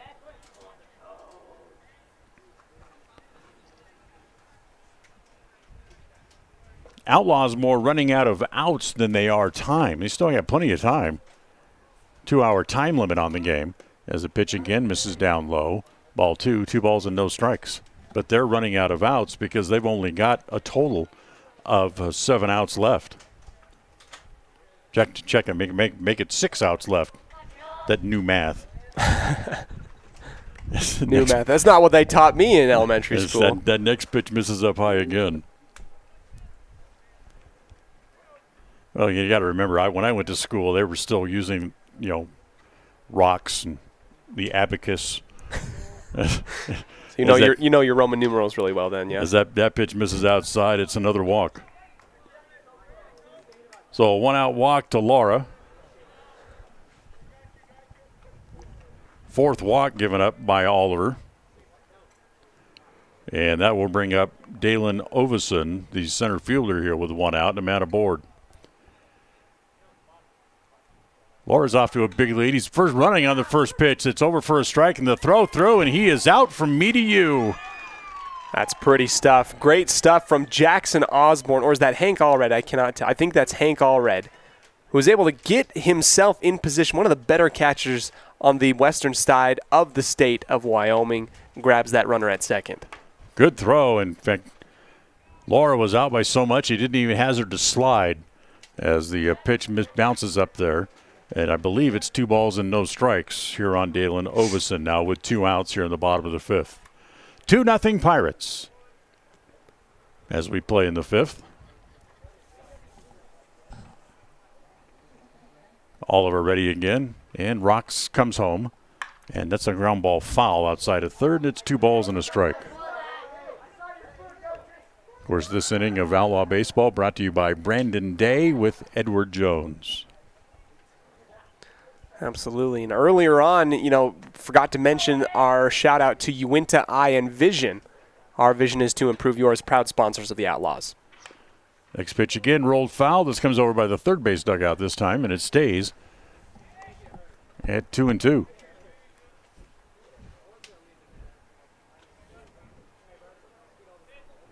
So Oliver trying to get out of the inning here. Retire the side. Just giving up the walk, and the pitch is on the corner. Strike 3 called. Great pitch. And Oliver goes down looking. No runs, no hits. An error. No, I checked that. No errors. And thanks to the stolen base being caught at second base Nobody left on base again either. We'll go to the 6th. It remains Pirates 2, Outlaws nothing on this First Bank of Wyoming presentation of Outlaw Baseball on mylocalradio.com. Gee, Tommy, you look amazing. Did you try something different with your enamel? No way. I wouldn't do anything to alter these pearly whites, but I did see Dr. McKay Frankham, who told me if I didn't floss, I could miss up 35% of food particles. Really? He told you that? Yep, and you know what? He's 100% right. I started flossing, and now I look better than ever. Wow, I want to see Dr. McKay Frankham. Well, give him a call. 307-789-8910. Easy to remember, right? That's super easy. Dr. McKay Frankham at 307-789-8910. I'll call today. As high school sports fans, we know that sometimes you have to drive a long way to get to the next game. If you find yourself on the side of the road, remember that Freeway Tire in Evanston offers service calls and roadside assistance 24 hours a day, 7 days a week. It's a great idea to have your vehicle serviced, tires checked, and oil changed to make sure it's in top shape before your next long drive. Visit Freeway Tire today, your locally owned and operated tire shop. Freeway Tire, 217 Bear River Drive, Evanston.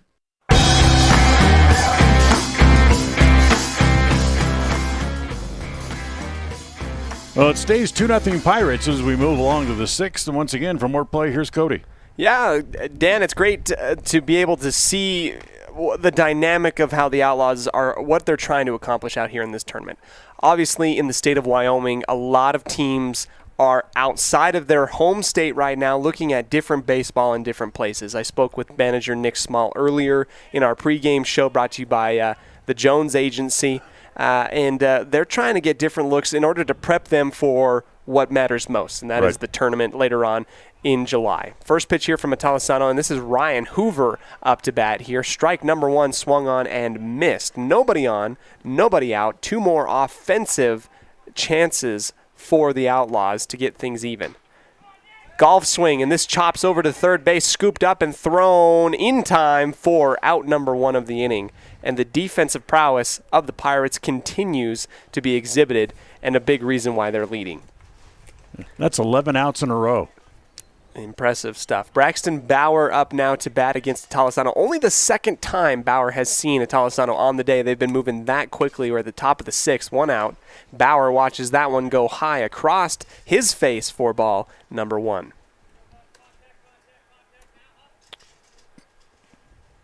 Atalisano the lift and launch, and that one inside catches the zone. Another strike at 1-1, and he's been putting on a real clinic today. It's been impressive to see.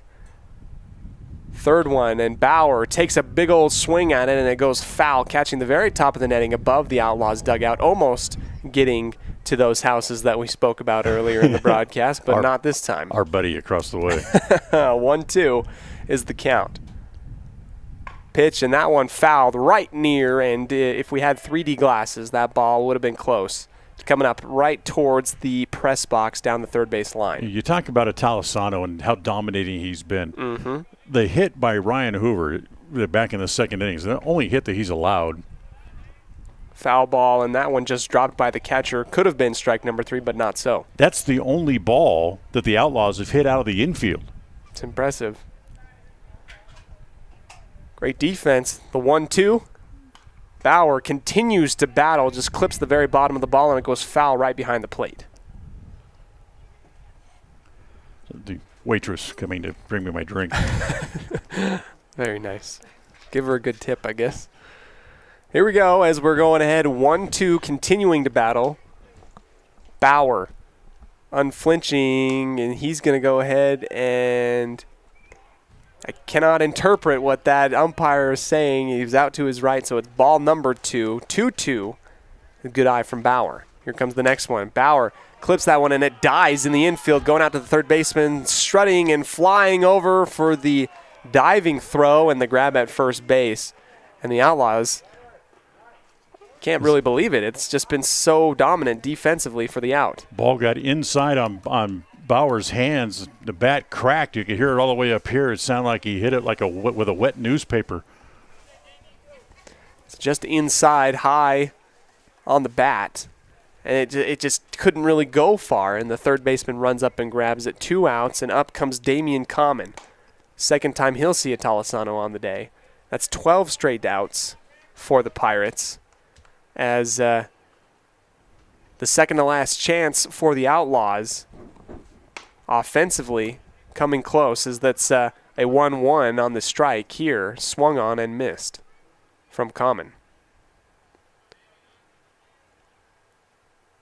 Talisano sets at the belly button, and this time Common catches that one, and it goes high into shallow field, and running out to grab that one is the shortstop just in time, and that is 3 up and 3 down, 13 straight outs in a row for the Pirates. We'll see what the Outlaws can do. They have one more offensive chance as we get ready for the bottom of the 6th coming up here on a First Bank of Wyoming presentation on mylocalradio.com.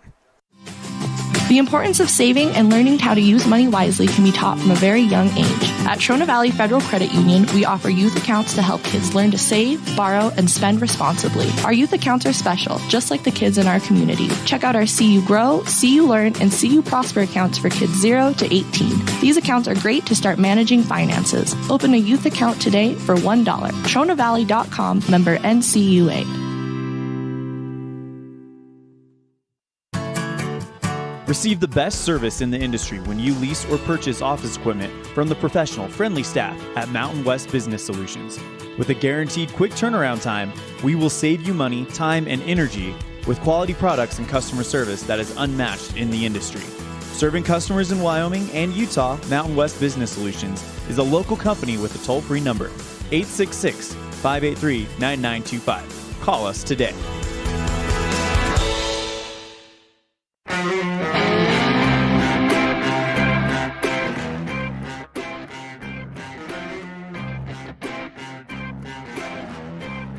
Welcome back here to the bottom of the 6th inning. Cody Olsen and Dan Hubbard coming to you live from Timpanogos High School as part of the Firecracker tournament here in the state of Utah along the Wasatch Front. New pitcher for the Outlaws coming in. That is a Mr. Ryder Wilson, number 27, coming in to relieve Gavin Oliver on the day. Dan, do you have the stats for Gavin Oliver? I do. Gavin went 5 innings today. He gave up just one hit. Gave up a pair of runs, one of those coming on an error because of on a sacrifice bunt. So only one of the 2 runs earned. He walked 4 and struck out 2. And unfortunately, with that great performance he turned in, he still goes out on the hook for potentially suffering the loss in this game, unless they can come back and come up with some offense against the Talisano in the 7th inning. So that's what we're going to be looking at as Gavin Oliver will be relieved. I don't believe he's in the defensive portion. We've got Bauer out on first. Baldwin continues on second. Morrow at shortstop and Breckenridge at third. Ryder Wilson up to pitch for the Outlaws. Top of the order here for the Pirates, BBC. McMullen up first. Ball slow and across the plate, and it hits the strike zone, and that one is going to be the first look that anybody gets at Ryder Wilson for strike number 1 in the bottom of the 6th. Wilson sets up at the right ear and launches. This one swung on and clipped foul behind the plate. 0-2. Down quickly, pitcher's count coming up here for Ryder Wilson and the Outlaws. Looking for that first out as they're trying to keep things manageable for their offensive hopes in the 7th. Another swing, and this one caught underneath, high above the netting. I believe that fell foul just behind the shrubs, behind the first base dugout.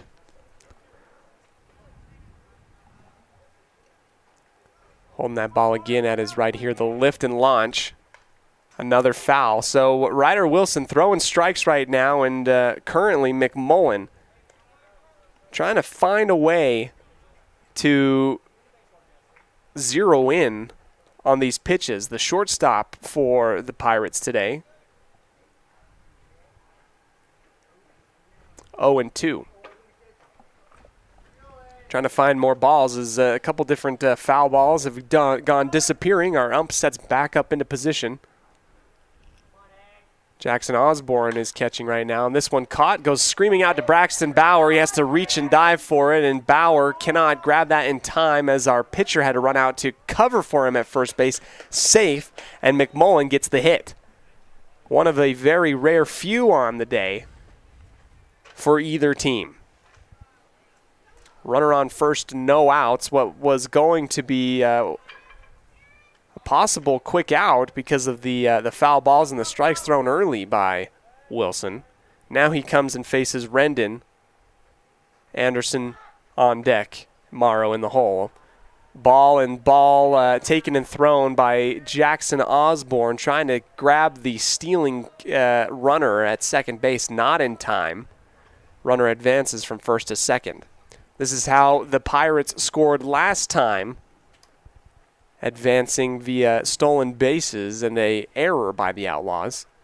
Wilson stuttered, and he could have probably grabbed that one in time, but he didn't end up throwing it.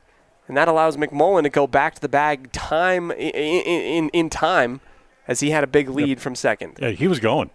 Absolutely, he was going. Setting up back at the ear. This one out and to the right for ball number 2.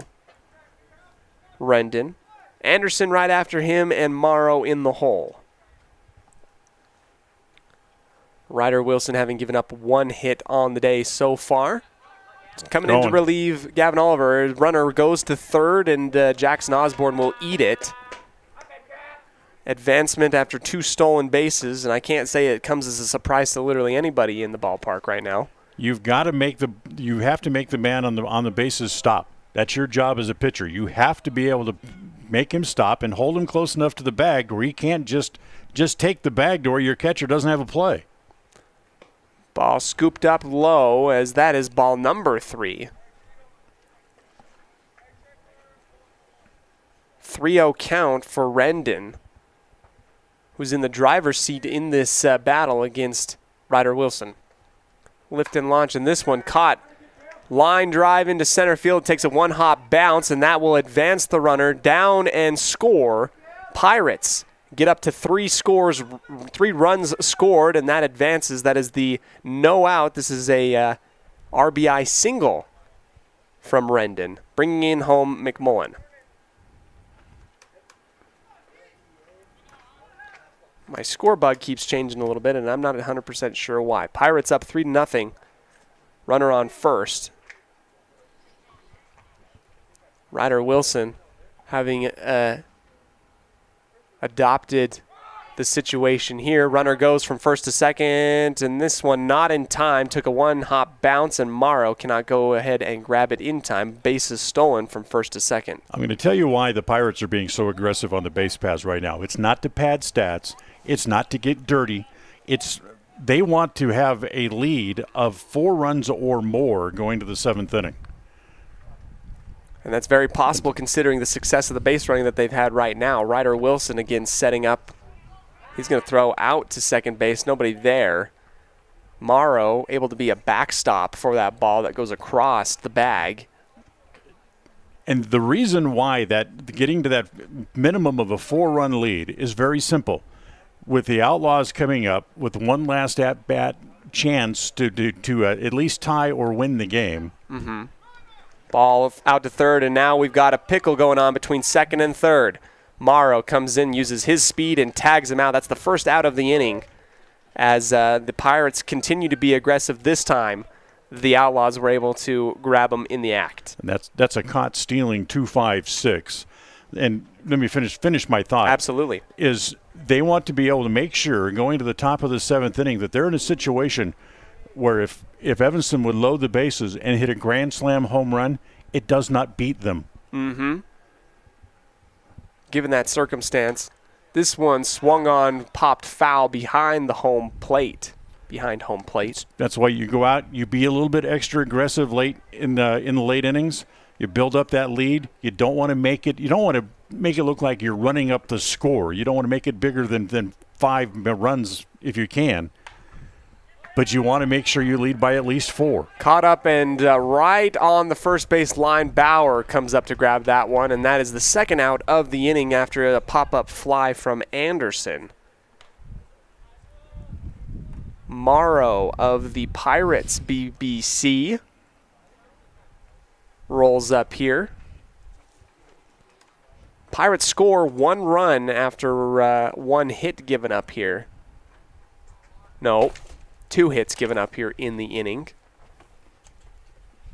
Ball flies low and outside to the right for ball number 1. And if you're thinking about the Outlaws in the 7th inning, they have the bottom of the order coming up. Bottom of the order coming up for the Outlaws after this, but what stands in their way right now is one more out needed in order to keep things alive for them. Swung and out in front of it, foul ball, bounces off the top of home plate. 1-1 count. Morrow reaches a little bit and steps back up. The right-handed batter. No accessories that I can see. Black gloves, that is. This is the 1-1 from Ryder Wilson. This one put right back down the third base line, and that one stays fair. Into left field it will go, bringing it back in to the shortstop, Morrow, who has to go off of his spot. Takes a couple bounces, and that is going to be a double for Morrow here in the bottom of the 6th. Morrow caught that one, and that one put a little bit just high above the head of Breckenridge, and it will fall fair down the line into left field. Back up here, this is Atalasano, the pitcher extraordinaire today. Behind him, Kendrick and Visser. Runner on second, 2 outs. Pirates lead 3-0. First pitch, strike number 1, catching the zone outside to the right. Ryder Wilson trying to get out of this inning here. Checking back to second base, lifts and launches, and it's a swing and a miss. Getting out in front is Ryder Wilson, who has every single option he could think of right now as he's up in the pitch count, 0-2. Wilson gives the nod after Osborne gives him the sign. Throw and a swing and a miss. No, excuse me, foul ball as that was barely clipped out into the backstop. Continues to remain 0-2.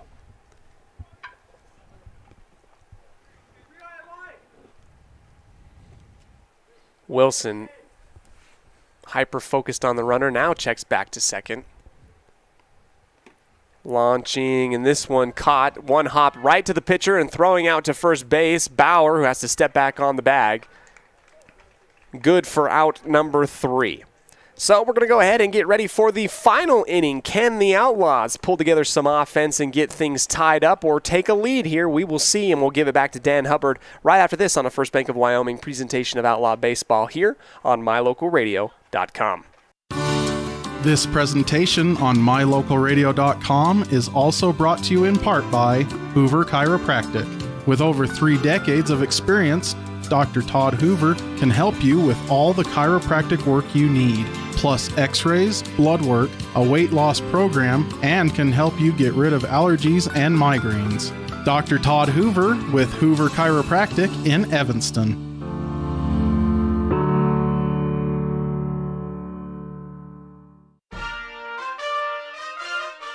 Nothing makes your kid feel like a superstar more than seeing his or her very own Fathead in the stands.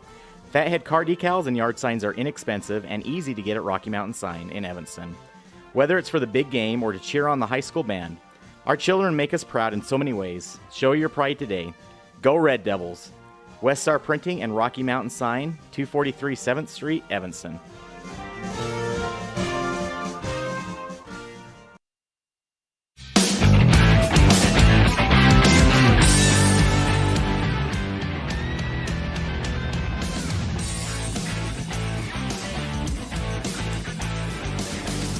Let's go ahead and bring it back to all of you here located, that's viewing here on MyLocalRadio.com. Cody Olsen and Dan Hubbard as we go our way into the top of the 7th inning. Can the Outlaws bring things back into reach? We'll go ahead and find out as I give it back to Dan. All right, bro. Thank you very much, Cody. Breckenridge, Jackson, Osborne, and Ryder Wilson due up here for the Outlaws in the 7th inning.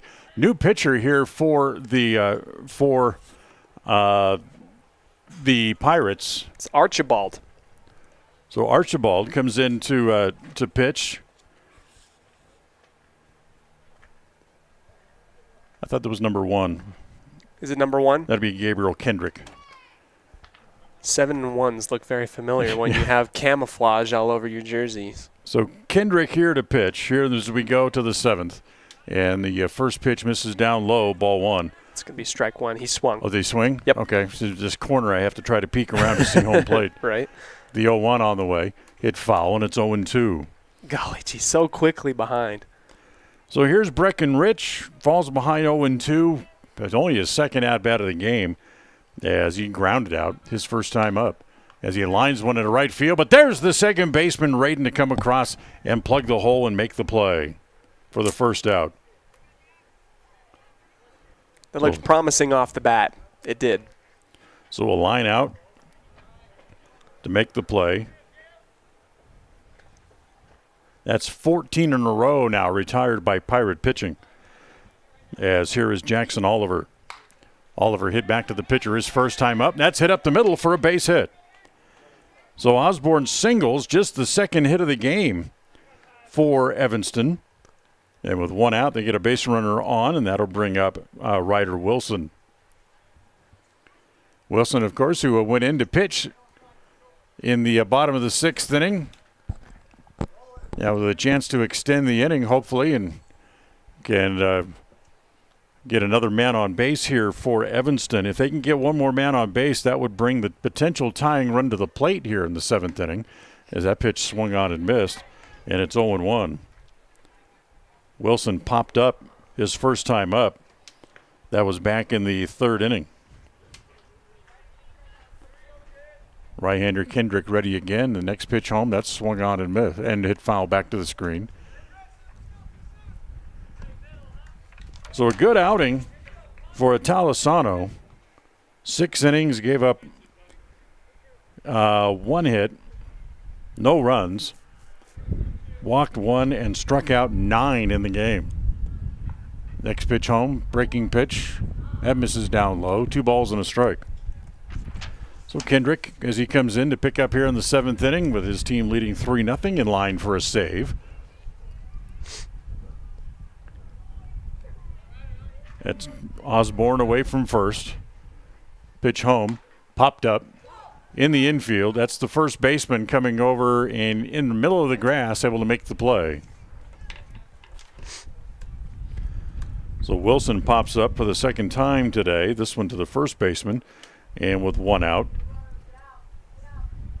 We'll go back to the top of the order now, and that'll bring up Gavin Oliver. Oliver 0 for 1 officially, struck out. He also walked to open the ball game, but then was thrown out, caught stealing in the top of the first inning. And the next first pitch to Oliver is a fastball for a strike, and it's 0-1. It's now the 11th hour for the Outlaws, and you have a lot of faith in Gavin Oliver right here. Let's see what he can do. This is what baseball is all about. Wind starting to pick up just a little bit again, blowing in from right field, so you have to hit one on the line somewhere as that one's inside and hits him. So that will indeed bring the potential tying run to the plate here. Single and a hit batter, and now here comes Ryan Baldwin. Got to be really smart if you're the Outlaws. You got to keep your eyes on your coaches. You got to know what's going on. Only need 1 out to retire the Outlaws. 2 outs. Rich lined out to open the inning. Wilson popped up. So 2 outs, 2 on. And now Baldwin at the plate, 0 for 2 so far on the day. And the first pitch home to Ryan is hit foul back into the screen. So Jackson Osborne at second base. Gavin Oliver over at first, having been hit by the pitch. Infield back with 2 outs. Just looking for a ground ball in the infield to end it. Off speed, misses down low.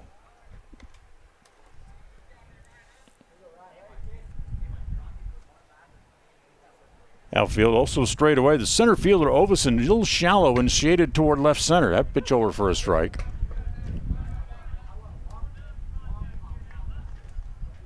I believe it's 2-2.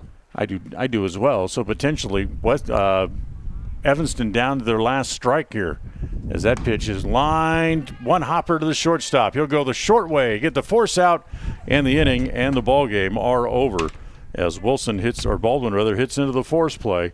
And a good game produced by the Pirates.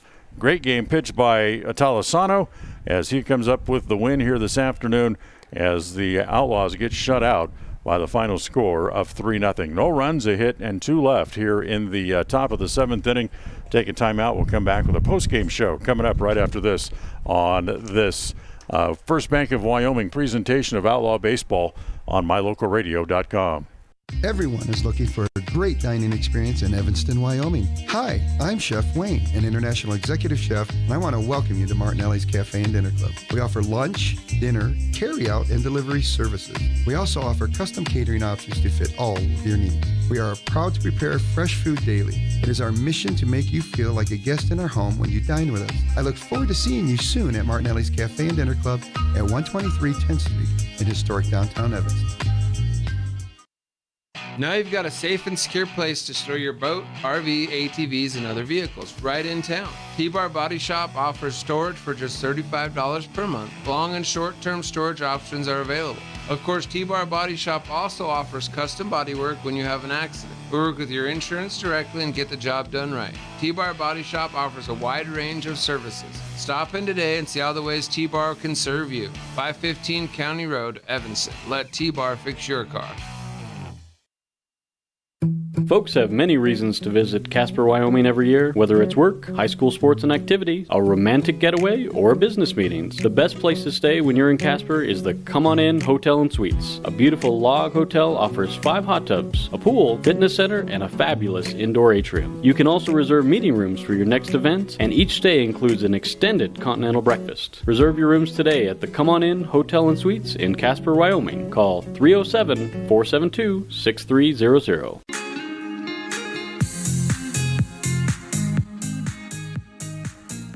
Well, Pirates win the first game of the doubleheader here for the Outlaws here on this Saturday afternoon, winning by the final score of 3-0. Final totals in the game, 3 runs on 4 hits. No errors for the Pirates. They left 4 men on base. Evanston, no runs. They had 2 hits in the game, and they commit 1 error, and they left 3. The winning pitcher in the game, Adrian Italisano, who wins 6 shutout innings, and for the loss, that goes to Gavin Oliver for the Outlaws in a game that took 1 hour and 30 minutes to play. We'll take a timeout. We'll come back. We'll talk about our player of the game. We'll do all that as we continue after this on the post-game show on this First Bank of Wyoming presentation of Outlaw Baseball on mylocalradio.com. Ready has provided safety and excellence in the industrial construction and support services since 1982. We have the crews and equipment for hydro excavation, dirt and equipment hauling, as well as produced and potable water hauling. We also offer septic tank cleaning services, portable toilets, and roll-off dumpster rentals for facility shutdowns, on location or for your next outdoor event. Call us today to discuss how we can help with your next project. Interested in joining our team? Visit ReadyUSA.com. We are ready.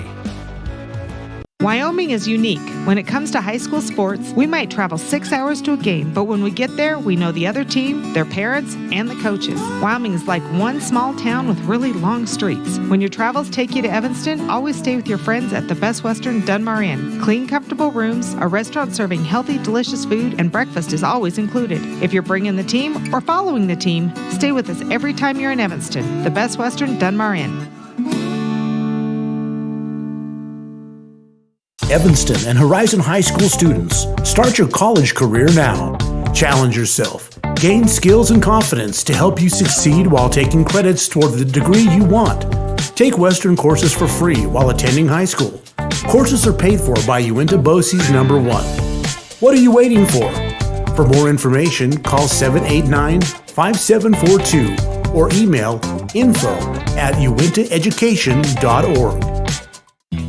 Gee, Tommy, you look amazing. Did you try something different with your enamel? No way. I wouldn't do anything to alter these pearly whites, but I did see Dr. McKay Frankum, who told me if I didn't floss, I could miss up 35% of food particles. Really? You told you that? Yep, and you know what? He's 100% right. I started flossing, and now I look better than ever. Wow, I want to see Dr. McKay Frankum. Well, give him a call. 307-789-8910. Easy to remember, right? That's super easy. Dr. McKay Frankum at 307-789-8910. I'll call today. Everyone is looking for a great dining experience in Evanston, Wyoming. Hi, I'm Chef Wayne, an international executive chef, and I want to welcome you to Martinelli's Cafe and Dinner Club. We offer lunch, dinner, carry-out, and delivery services. We also offer custom catering options to fit all of your needs. We are proud to prepare fresh food daily. It is our mission to make you feel like a guest in our home when you dine with us. I look forward to seeing you soon at Martinelli's Cafe and Dinner Club at 123 10th Street in historic downtown Evanston.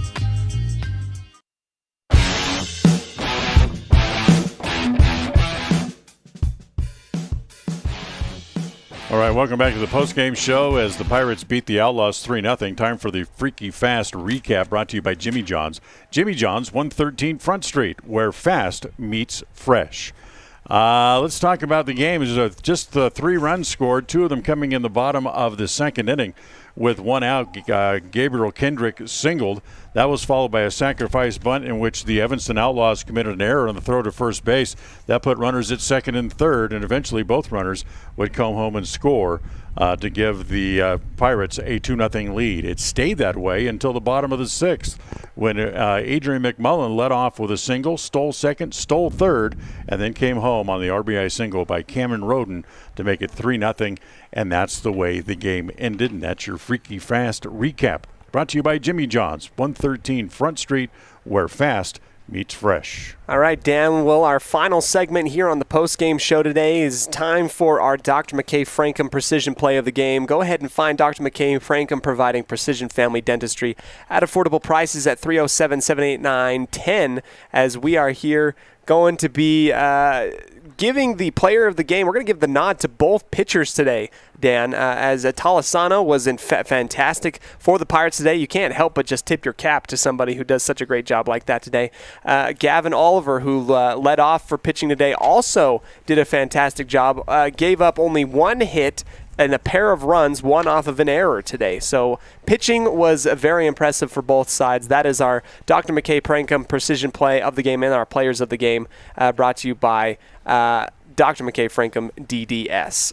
We're going to go ahead and take a quick break as we'll go ahead and get ready for the next game coming up as part of this doubleheader. First, we had the Pirates, and now we're going to go ahead and see the River Riders, scheduled to play at 2 p.m. unless otherwise noted. Just keep close to your screen, and Dan and I will be here to help you enjoy the game. Thank you so much, everybody. On behalf of all of our friends back in the studio in Evanston, all of you listening to the Outlaws, we say thank you, and we'll be back to you in just a second.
Firecracker, the pitch.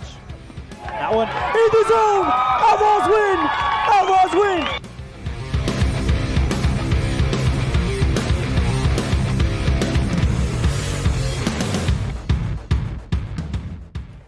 Welcome back, everybody, here to Timpanogos High School out in beautiful Orem, Utah. My name is Cody Olsen, joined here in the booth with legendary Dan Hubbard as we both get ready for what should be a really fun game, a second game of the doubleheader here today at the Firecracker tournament. We're going to go ahead and go and dip into a quick little break before we get started. Special shout out to all of our sponsors. We'll run through all of them here on a First Bank of Wyoming presentation of Outlaw Baseball on mylocalradio.com. When it comes to protecting what you love, you want an insurance agent that cares more about your world or about what you need. And that's exactly what you get with me, Todd Jones, your Southwest Wyoming Allstate agent. I am an agent who knows what it's like to live in Southwest Wyoming and one who wants to protect our way of life as much as you do. Contact the Jones Allstate Agency today for your free quote, 307-789-1541. Again, that's 307-789-1541. Allstate, you're in good hands. Allstate and affiliates offer products and services subject to availability, terms, and conditions. What do you do when you lose a tooth? Put it under your pillow. Under my pillow. Like a treasure chest so you could put it in. Why do you do that? Because then the tooth fairy comes. For the tooth fairy, so the tooth fairy can come get them. And then what happens? I get money. We may not be the tooth fairy, but we can still take care of your teeth. Bear River Dental in Evanston. In May of 2019, Uinta County School District Number 1 became the first school district in Wyoming to achieve a certified Level 1 on high reliability schools by the Rosanna Leadership Center. We're focusing on 3 levels. Level 1 is a safe and collaborative culture. Level 2, effective teaching in every classroom. And Level 3 is a guaranteed and viable curriculum. We are certified Level 1 in safe and collaborative culture. This is Superintendent Ryan Thomas. Congratulations to everyone in our district. Keep up the great work. Uinta County School District Number 1, Pathway to Excellence. Welcome back here as we have a very quick abbreviated pregame show today. We're going to go ahead and start off immediately as the Outlaws of Evanston will take on the River Riders here in the Firecracker tournament. Special shout out to all of our sponsors, including Allstate, the Jones Agency, El Paso All-American Mexican Restaurant, Ellingford Brothers, as well as the Pie Hole giving us the pregame slice. Varsity Inc., who gives us our starting lineup. We'll run through all of those as we continue on throughout this broadcast today. I am Cody Olsen giving you the play-by-play alongside me, Dan Hubbard, who will be helping me out. Out for the Outlaws pitching today, Ryan Hoover. From at least what I saw here, we're working with probably a 2-0 count. As up to the plate for the River Riders.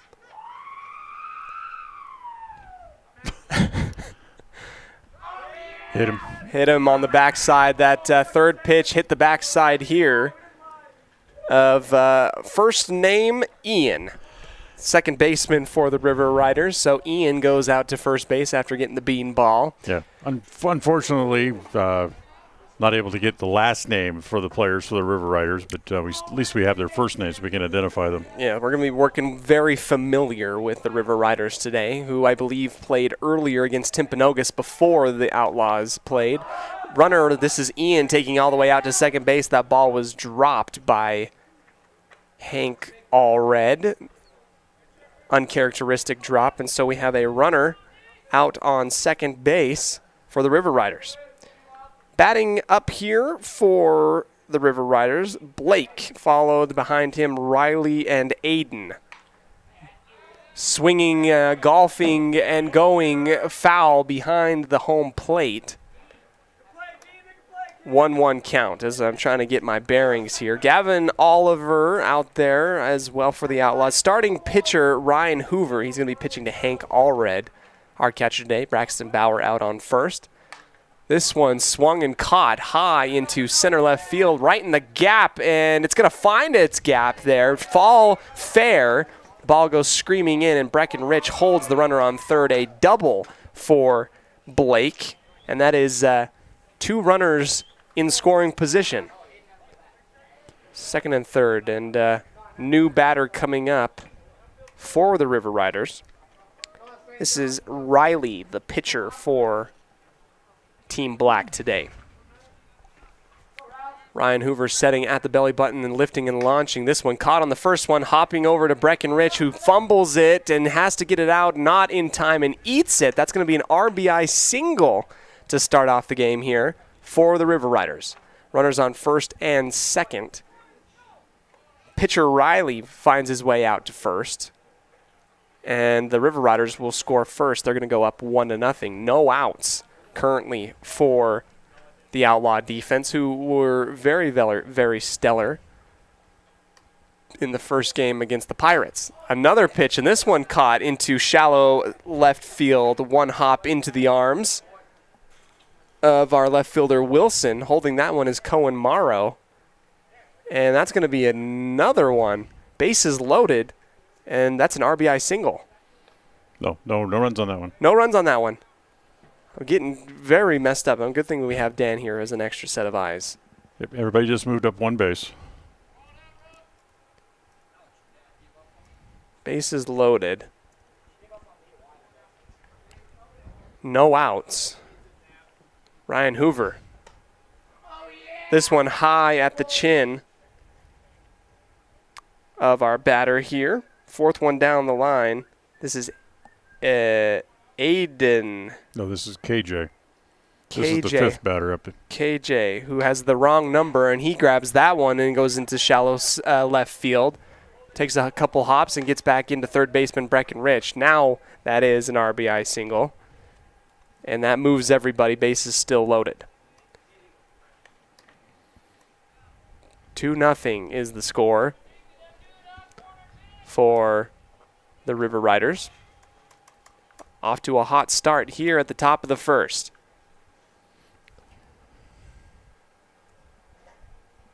Ryan Hoover trying to settle himself in, launching. This one also caught. High center field, flying and caught right there. Sacrifice fly, and the runner from third will take off to home.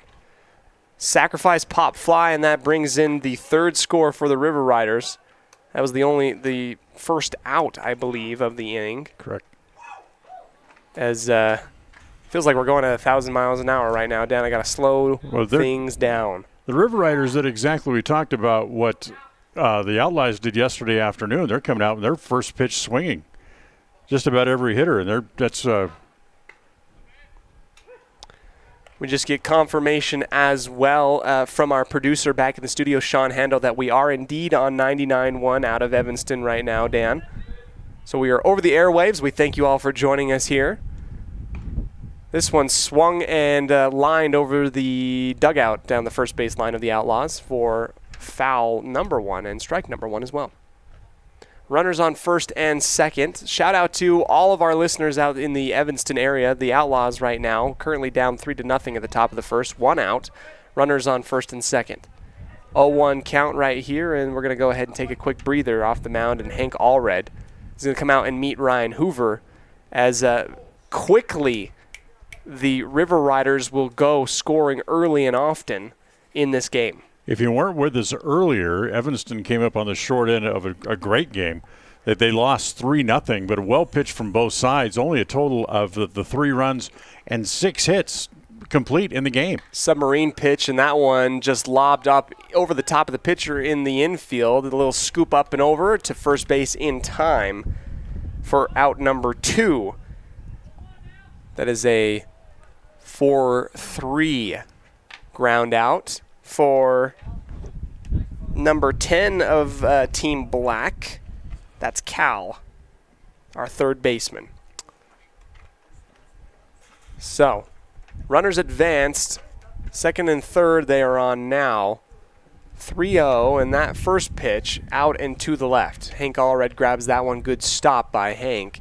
So we have the 1-0 count.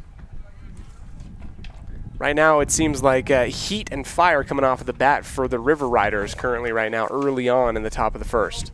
They're up 3-0. Second pitch also high at the chest. Big strike zone currently right now for our batter who's up for the River Riders. This is possibly Hudson. I do not have a 40-something on my roster. That's totally okay. Swing and a miss for strike number 1, 2-1 count right now as the Outlaws trying to get the fire extinguisher and get out of this thing in the top of the first. They're down 3-0. 2 runners in scoring position, 2 balls, 1 strike, the launch and lift from Ryan Hoover. That gets behind Hank Allred, runner coming in from third, and he will score and advance the runner from second to third. So that's a wild pitch, the pitch in the dirt. Allow that run to come home. 31 count.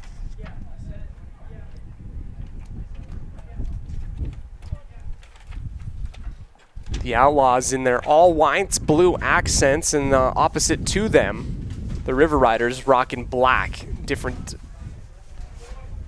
types of black, as they are a coalition of different players, it seems like, from the Wasatch Front, repping their high school jerseys. We see Spanish Fork, we see Pleasant Grove. Box Elder is making an appearance on third base as we get a walk out to first for Hudson. First pitch down into the dirt for number 11 of the River Riders. This is Tegan, I believe, from what I'm hearing, calling out. And that is swung and grabbed. It gets past Breckenridge. It is squirting into left field, holding up the runners, and that is another RBI single, bringing us up and around for the River Riders. They're going to go up 5-0 as runners are on first and second. 2 outs right now, and we're back up to the top of the order. We've made it all the way through in the top of the first inning. Ian back up. First pitch. He catches that one foul over into the neighborhood located on the west side of the diamond.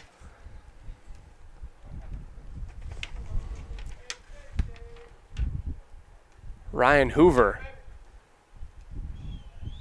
has the submarine pitch in his arsenal. We've seen it once already. Maybe he'll break it out again. This one out in front, reaching for it. Foul. Goes over to the dugout of the Outlaws. 0-2 is the count.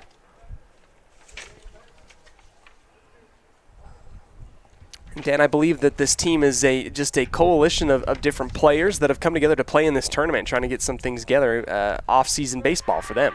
Submarine pitch, this one low, and that is a strike number 3, and that ends the inning. Great utilization of Ryan Hoover's submarine pitch there, and that ends the top of the first. We'll bring it back to you in just a moment's time and see what the Outlaws can do on offense here on a First Bank of Wyoming presentation of Outlaw Baseball on 99.1 KNYN and mylocalradio.com. Early mornings, tired muscles, pride, and grit. At Varsity Inc., we know how much work goes into building competitive teams. We work hard providing the gear you need to celebrate the teams you love. Be your athlete's biggest fan in apparel from Varsity Inc. Come in today, 926 Main Street, Evanston. Build your own juicy, mouth-watering hamburgers just like you do at home with 1, 2, or 3 patties at the Down Home Eatery. Also enjoy salads and sandwiches. Down Home Eatery is located on Highway 89. Dine in or carry out. Call 679-2002.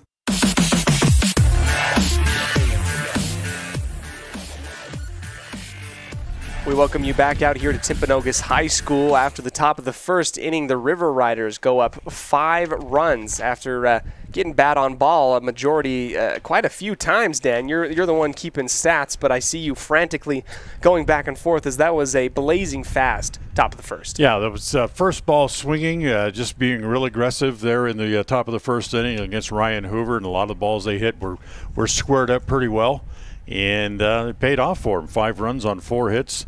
The big play in the first inning was that error on the ground ball to third that he was not able to make the play on there at third base by Rich, and that really opened the door to what became a big inning. Should be a big one. Now the Outlaws have after having taken the big left hook here, a need to answer offensively in order to make things a little bit more interesting. Very early on in the ball game here. Nothing out of the question absolutely at all. But right now you're seeing a lot of kids from around the state of Utah right now putting together a good show in what is a coalition of different teammates from different teams along the Wasatch Front. Now, this would be a good time now for the Outlaws to come out and be just as aggressive, just like the River Riders were in the top of the inning. Come out, get a good pitch, swing at it, and try to put it in play, and see if you can come back and answer with those 5 runs. Absolutely. So here we go. Gavin Oliver catches that one high and long into left field, and that one gets behind the fielder. He's going to go ahead and round first out to second. So, Dan, way to speak it into existence. First pitch and swinging on it, and Gavin Oliver catches a good majority of it, goes deep into left field, gets behind the left fielder out there. See, and that's exactly the way they need to start. Come out, be aggressive. Remember, they only had 2 hits the entire first game. Now they have half as many hits just with the first batter in the bottom of the first inning. Absolutely. Here is Riley, the pitcher, who scored and I believe had an RBI at the top of the first inning. Ryan Baldwin up to bat for the Outlaws. We'll run through the batting order here, brought to you by Varsity Inc. We are on your team. Gavin Oliver, Ryan Baldwin, Hank Allred right behind him, Cohen Morrow, Walker Wilson, Ryan Hoover in the middle. Rounding things out, Braxton Bauer, Damian Common, and Brecken Rich. Bunt given up by Ryan Baldwin. It's scooped up and thrown out to third base. It's an error off of the glove. Ryan Baldwin is going to have to be held up at first. He's just trying to beat the ball to the bag, and that's going to be the one error on the day that is going to bring Gavin Oliver around to score. So a score off of an error brings Gavin Oliver home, and now the Outlaws, who couldn't find themselves on the board in the last game, find them on the board early in this one. Nice play by the third baseman, trying to at least charge and make the play, but Cal got a little bit through in toward the runner. And the first baseman not able to make the play, and it turned into an error. Hank Allred check swing, and that's just a little blooper out to the pitcher who scoops it up and tags Ryan Baldwin to the bag out at second base and forcing him out. So a little trade-off there for the Outlaws. 1 out, 1 run scored, and a runner on first, just trading Ryan Baldwin for Hank Allred after the check swing. There's a lot of lingo in baseball, Dan. There's a lot of lingo. That was a force out at second base, so Hank Allred reaches on the fielder's choice. There you go. So here comes Riley of Spanish Fork. Lift and launch and a swing and a miss by Cohen Morrow. That one looked like it was right down the pipe. It was underneath it on that swing for the 0-1. Bottom of the batting order after Damian Common, Brecken Rich, Jackson Osborne, and Ryder Wilson. Brought to you by Varsity Inc. We are on your team. 0-1 count. This one's slow, and that's a little bit of a changeup. Catching Cohen Morrow, reaching. He's going to go down 0-2 for the pitcher's count.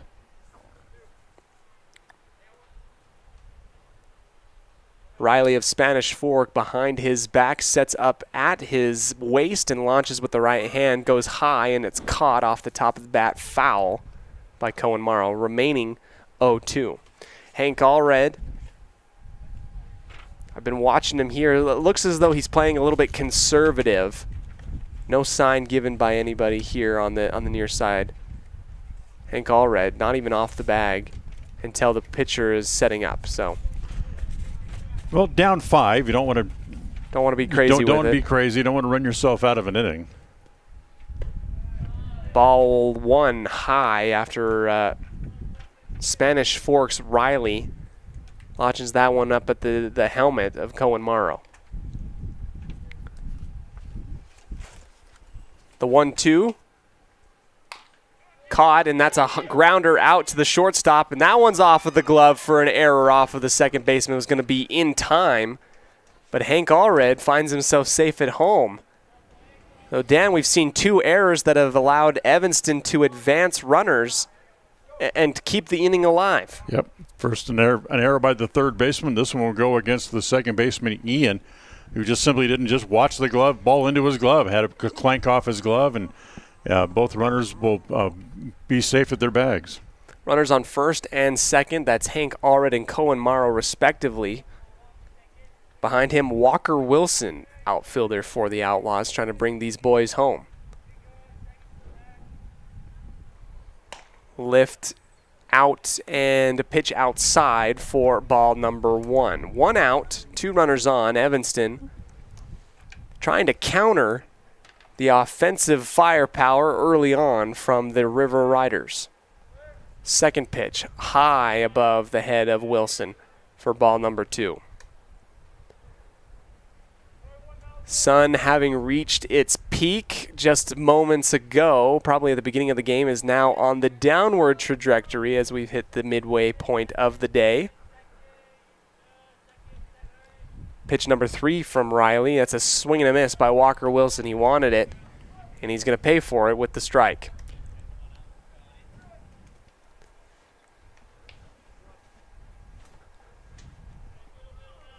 Taking his time, and this is a little bit longer of a recuperation by Riley of Spanish Fork to get things going, different than what we saw in game number 1, where it felt like the Pirates were just launching out of a pitching machine. Attempted bunt goes foul from Walker Wilson, and now he's in the split count 2-2.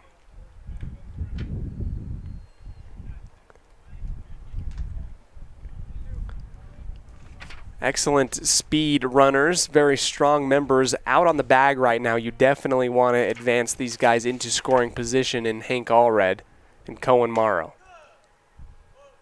Ball number 3 just below the knees, and we have a full count. Walker Wilson battling for the Outlaws early in the bottom of the first. Special thanks to all of our sponsors as Riley checks back at second base. Here's the launch, caught and foul high above. Everybody watch out, get your helmets on because it's coming for you just behind home plate.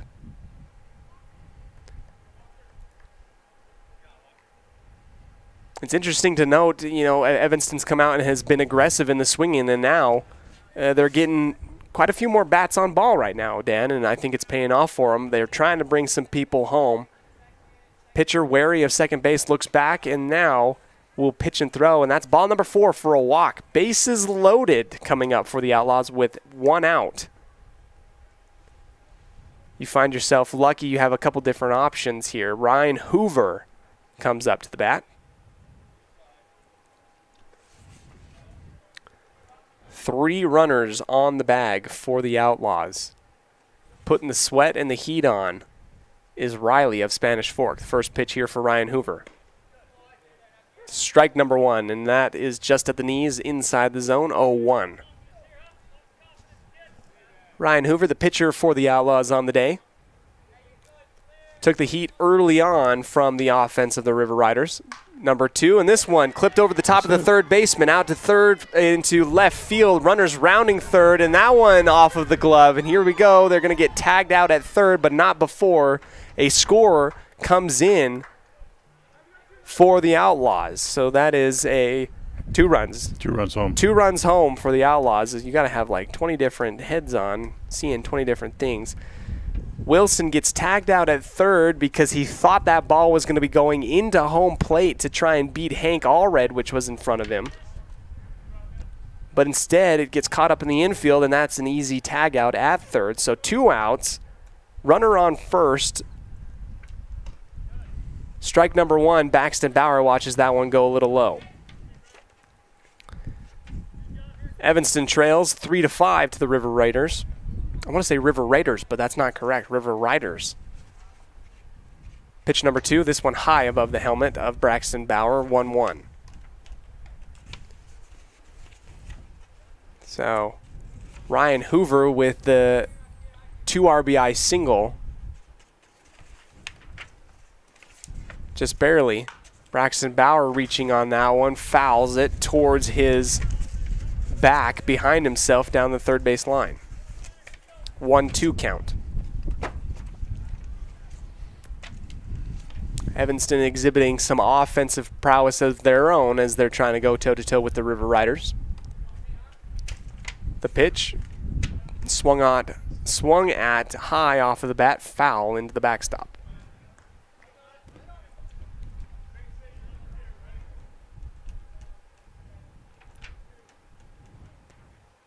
Hoover, decent lead off of first. Keeping an eye on the pitcher. This one launching and this one down into the dirt, having to reach around. Ryan Hoover caught up in no man's land, goes back the opposite way, finds his safety back on first.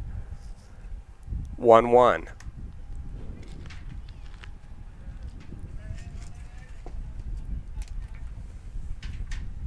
Riley of Spanish Fork launching, and this one grounded out to the shortstop, and that one's off high off the wrist. Another error for the River Riders. Dan, they're in position, and if they can limit these errors, it would have been done a long while ago. So off of the error, runners will advance, and Braxton Bauer will head out to first. Yeah, of the 3 runs scored in the inning by the Outlaws, only one of them earned. Quite a few hits also. Quite a few people getting to the bag, getting on. So 3 runs total in the inning, 2 hits, 3 errors, 2 men on base, and still only 2 out. They have a chance to add to their total. Up now to bat for the Outlaws, Damian Common. As they work their way through the majority of the batting list. Behind him, Breckenrich and Jackson Osborne. Common, star outfielder, watches that one go wide for ball number 1.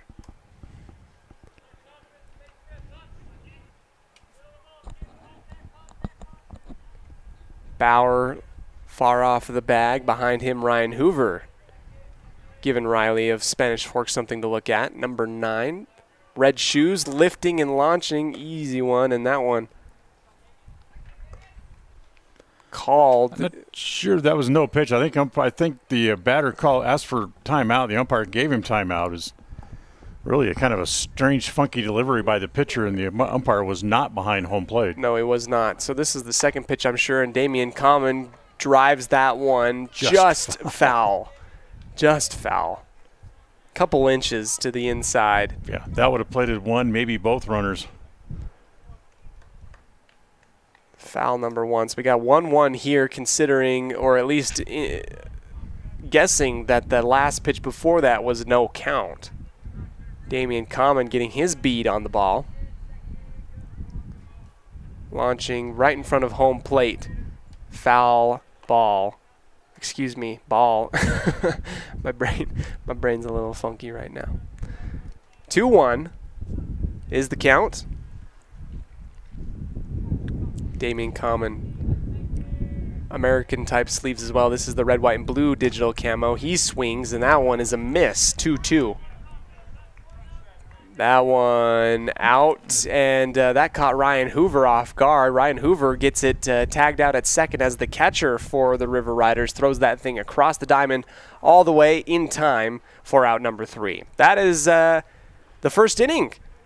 River Riders 5, Evanston 3. We'll get back to you in just a moment here on a First Bank of Wyoming presentation of Outlaw Baseball here on 99.1 KNYN and MyLocalRadio.com. Signage is a critical part of your business. It helps customers find your front door. Rocky Mountain Sign will provide you with expertly designed signs, LEDs, channel letters, as well as skillfully cut signage using wood, metal, plastic, and other mediums to help your customers find you with high-quality signage. Using the best technology, designs, and installation by Rocky Mountain Sign. Your signage says a lot about your business. Work with the professionals at Rocky Mountain Sign, 243 7th Street in Evanston, Wyoming. At the Evanston Walmart, you'll find all the tools students need to succeed. Our team is committed to providing quality products and an excellent shopping experience. Stop in today, 125 North 2nd Street, Evanston. Walmart. Save money, live better.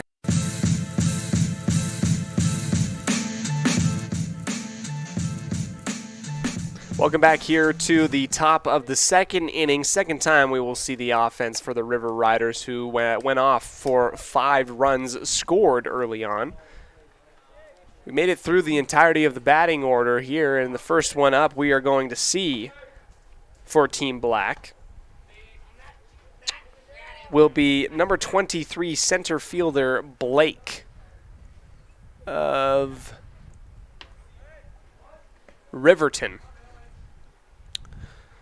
So he will go up to the plate first as we get a little bit more of a warm-up from the infield of the Outlaws. Braxton Bauer, Ryan Hoover, and Breckenrich three-way meetup right there on the mound, and they will go to their places.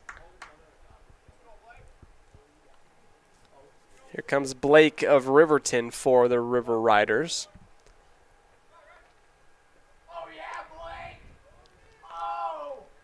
Yes, we get great cheers from his teammates. The lefty for Riverton, first pitch out and to the left for ball number 1. Into the second inning we will go. Nobody on as we start the top of the second. Second pitch from Ryan Hoover. That one again outside to the left. 2 balls, no strikes.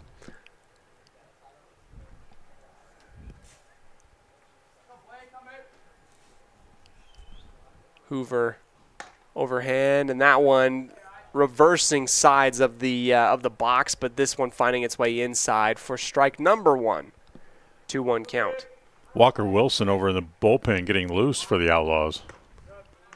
Ball number 3 outside to the right, so 31 count. Walker Wilson getting warmed up in the bullpen. Ryan Hoover having only pitched 1 inning so far to begin this game. Ball number 4, and that will be a walk out to first for Blake of Riverton. Up next, our pitcher here from Spanish Fork, Riley.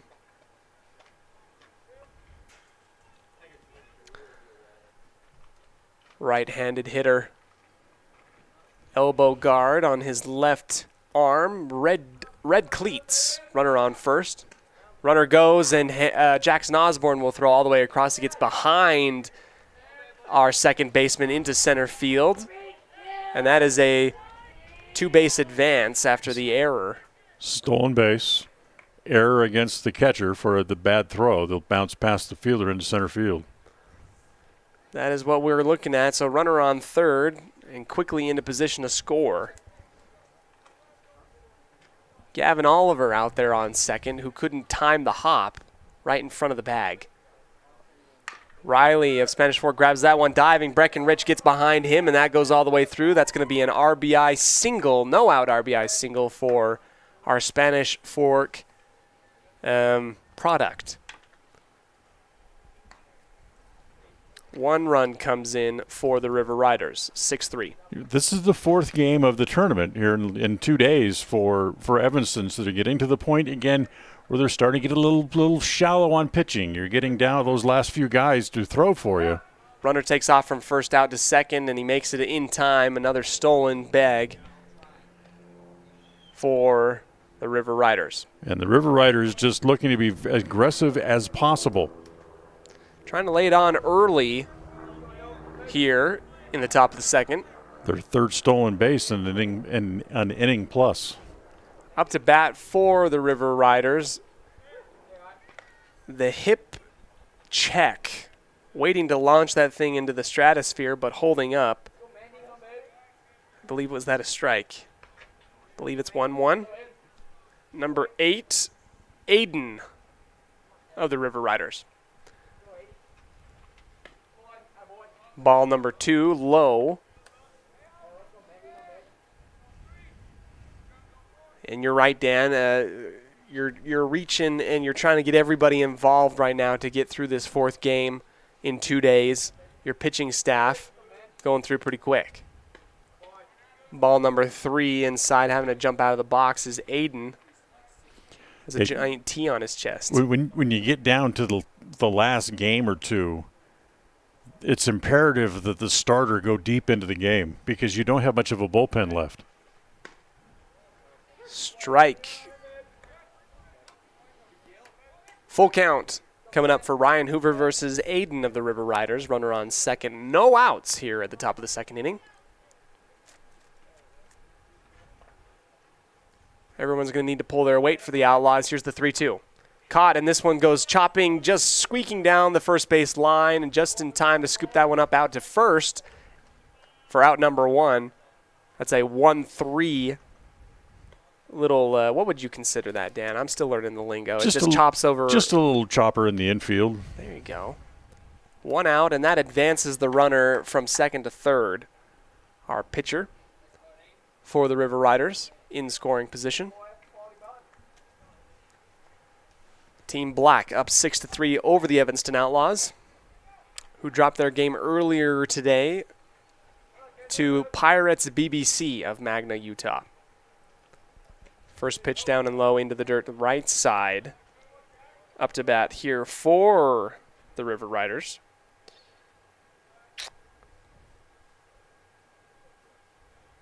I believe this is KJ. Our shortstop for Team Black. Second pitch in the middle of the zone for strike number 1, 1-1. 1 out, 1-1, runner in scoring position on third. Ryan Hoover setting up right at the belly button. Lift and launch, swinging and caught. This one up by Breckenridge, and Brecken thought he had it in his glove. Kind of kept running with it down the third base line towards home and kind of left it back in the dirt behind him. That'll be a hit. That's a tough play, just kind of a do-or-die play. RBI single for the River Riders, bringing in Riley. Now out to first.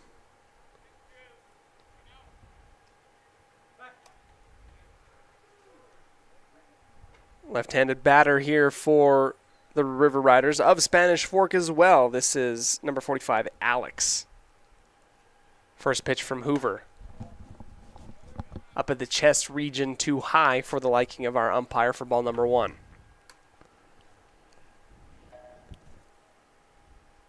Runner on first, and now the Outlaws find themselves down 4, 7-3 to the River Riders early on in the top of the second.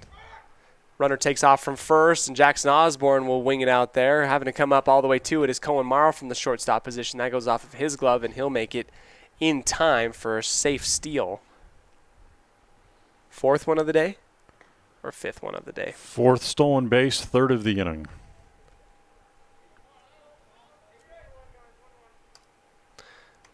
Count is 1-1. Alex of Spanish Fork. White gloves, holding himself into position, watches the ball come in, and it goes low at his ankles for ball number 2.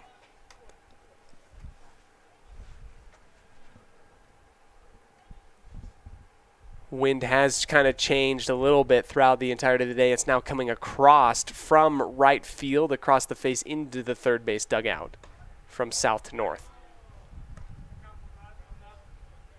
Pitch comes through for ball number 3. 31 count. Hoover still in his routine, not trying to flinch off of that. Goes and swung on, and this goes into center field, right in the middle, caught by Wilson, who will throw it out to third, holds the runner at second. Good defense by the Outlaws. Good arm by Wilson. Boy, you got enough on it to where KJ at second base had to stay there. He wanted to come to third, but the base coach said, no, stay there. This is a good throw. Great defense by Wilson out in center field, and so we have 2 outs, runner on second, and up comes for the River Riders, number 10, Cal. First pitch, and caught and swung on, and it goes past Cohen Morrow, the shortstop, rounding third all the way to home is KJ, and that allows our batter to go and move from first to second after the second guessing by the Outlaws trying to get back to home. That's a RBI double. No, just a single. He went to second base on the throw through home plate, so give him just a single. There you go. I'm just trying to give him a little bit more extra, I guess. 8-3 is your score.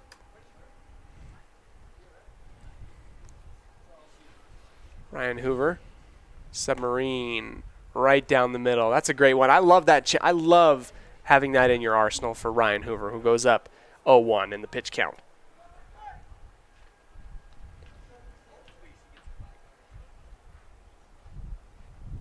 This is number 35, Hudson. 45 on his chest, so I believe this is Hudson. Second pitch. This one a little bit high on the submarine. 1-1.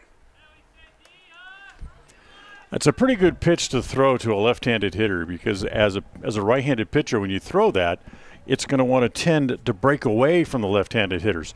The problem is when you throw it at a lesser speed, you can't leave it out over the plate. If you're going to miss, you got to make sure you miss away. Next pitch goes low, so it's a 2-1.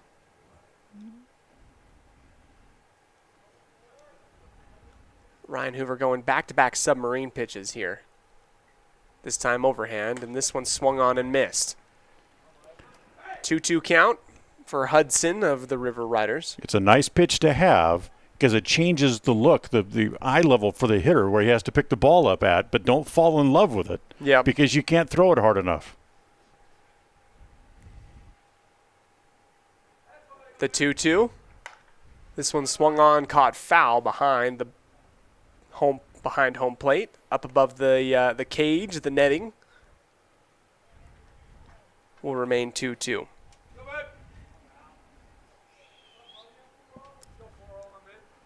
Ryan Hoover, one strike away from closing out the top of the second inning. River Riders 8, Evanston 3. This one high and at the chest for ball number 3. Full count coming up. Runner gets from second to third. Jackson Osborne elects not to throw it. Probably the right decision if he were second guessing anything.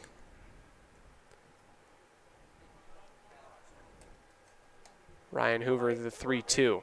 Lift, launch, and that one's high for a walk out to first. Goes Hudson, and now we get a new batter up. Runners on first and third, and you can best believe that the River Riders are going to be a little bit aggressive on this one. Trying to maybe perhaps take off from first to second to get these runners closer together.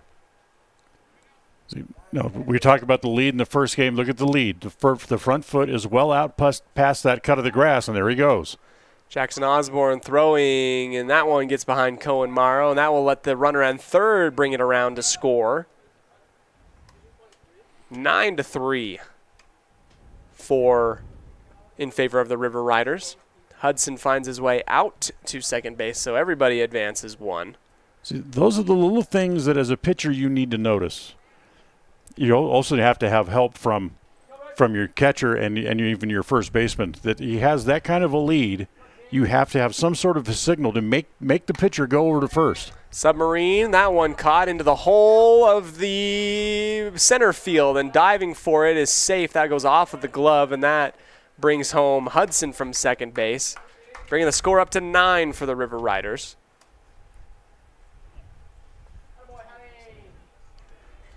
Fourth hit of the inning. So Tegan finds his way out to first. Up at the top of the batting order, this is Ian for the River Riders. And he's the 9th man to come to the plate this inning. First pitch high for ball number 1 from Ryan Hoover. So they've batted around in each of the first 2 innings today.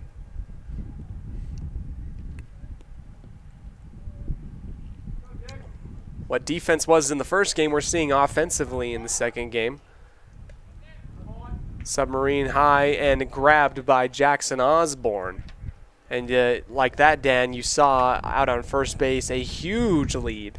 And I'll tell you why he didn't go. Because they lead 9-1 early on. If you steal second base now, remember, have you ever heard of the unwritten rules of baseball? Of course. Well, that's kind of one of those unwritten rules. You have a big lead like that, and you're gonna steal a base. You're breaking one of those unwritten rules. 2-0 in the pitch count. When you get up above 7 runs, you don't bunt, you don't steal. Mm-hmm.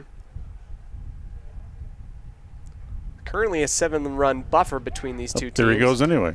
Jackson Osborne will go out to throw out to second, and that one not in time, easily stealing second.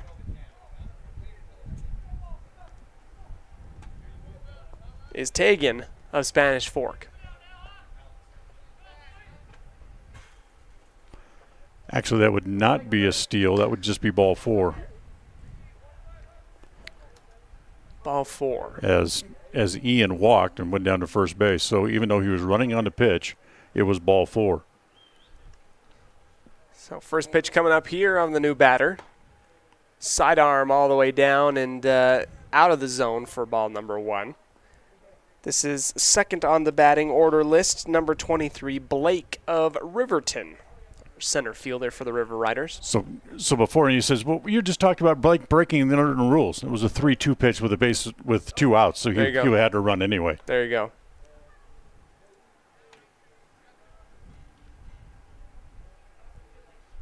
These are the things about baseball that you just pick up with time, I'm sure. Pick up with time. 2 balls. No strikes. Next one inside the zone, breaking to the bottom right corner, 2-1. Strike number 1.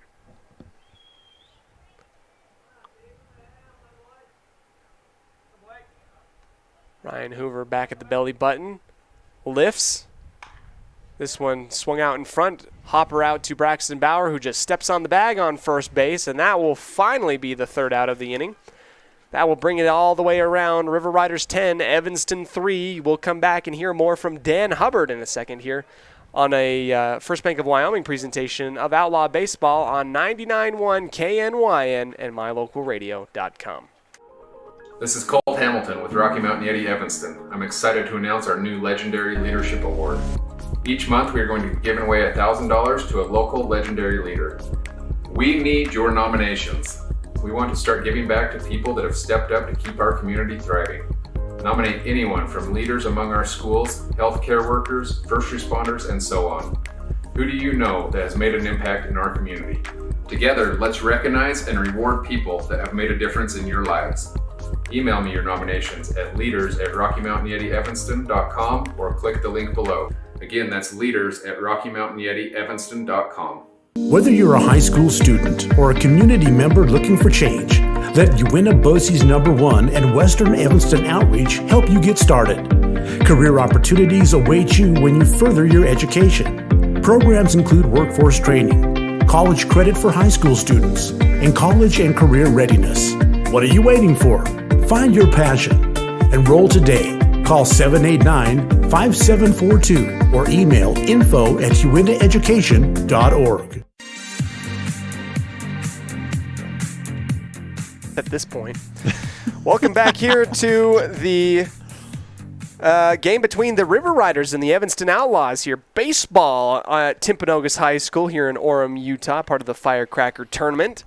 We're going to go ahead and give you more in the bottom of the second. I promised you more, Dan Hubbard, and I promise you will get that later on in the broadcast. Promise. Yep. As the Outlaws will have their second opportunity offensively to get some scores, some runs here.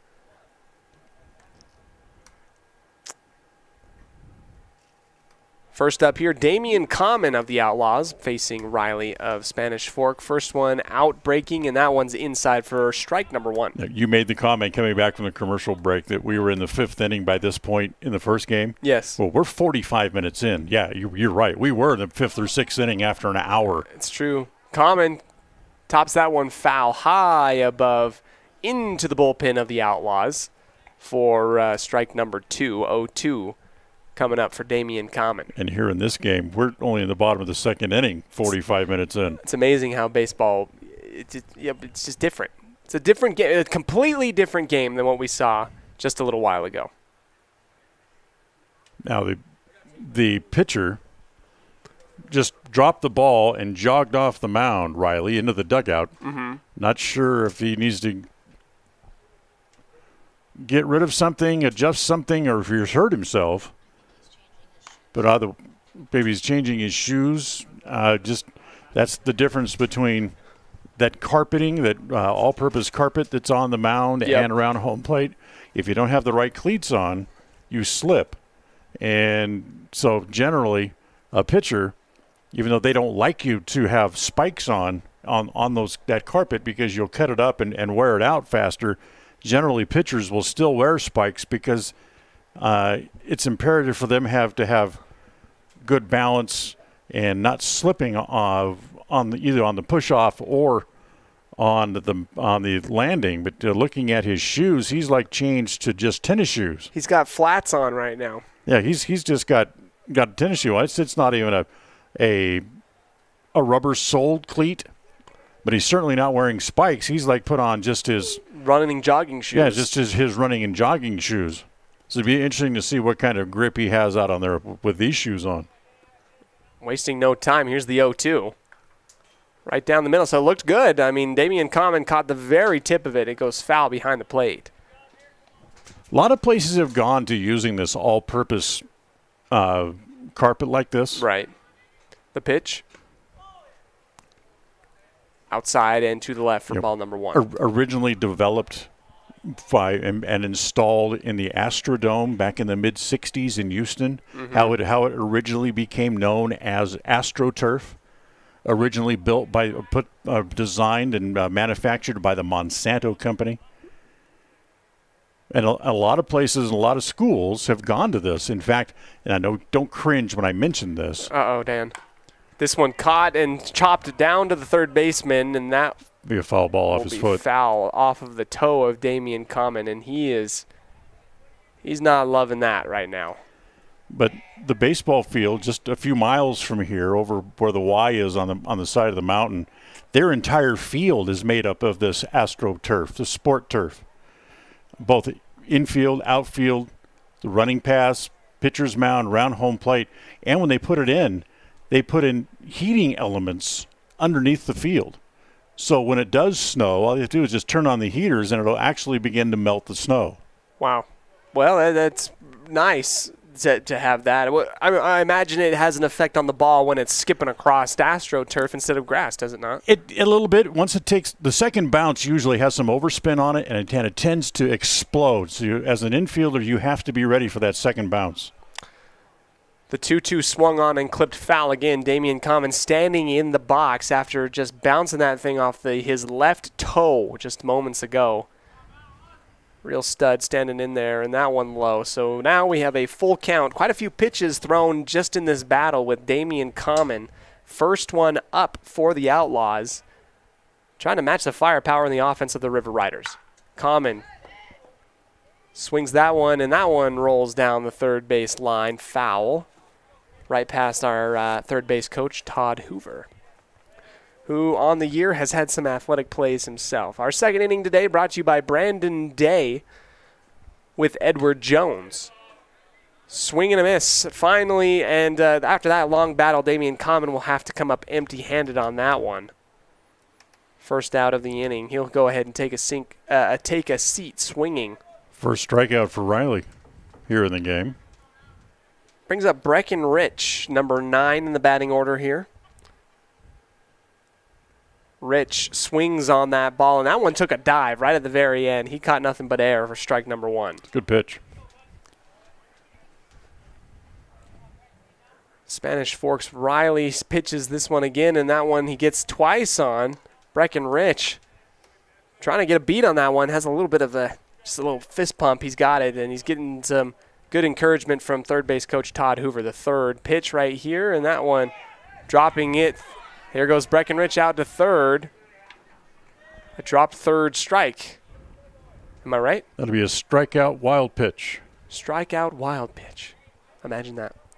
So Breckenridge makes it all the way out to first base as that ball kind of got behind everybody. Runner on first, 1 out, and Jackson Osborne, our catcher for the day, or at least in the last inning here, looks at the first strike going down the pipe, 0-1. Osborne looking up. Teammate on first. He'll take off for it, and that ball thrown out to second base in time. Passed over the head of our second baseman. That's KJ for the River Riders, and Breckenridge makes it all the way out to second. Stolen base, no error on the play, though the throw went into center field because there's no further advancement by the base runner. Runner in second. Next pitch coming up, and this one swung out and grabbed. Riley tries to hold Breckenridge out on second, but cannot in time. Throws it out at first. Jackson Osborne will take a seat. So we got the Outlaws with a runner on third. 2 outs coming up, and up to the plate comes the bottom of the batting order. Number 27, Ryder Wilson. Smart play by the pitcher Riley with the big lead. Just let the runner have third base. Just make sure you get an out. First pitch for Wilson, low and outside for ball number 1. And concentrate on the hitter. Get him, and you get out of the inning anyway. Plays out 1 here for the River Riders, and this one high above the booth over into dangerous territory. Hope no one was walking on the sidewalk over there. That's foul ball for 1-1.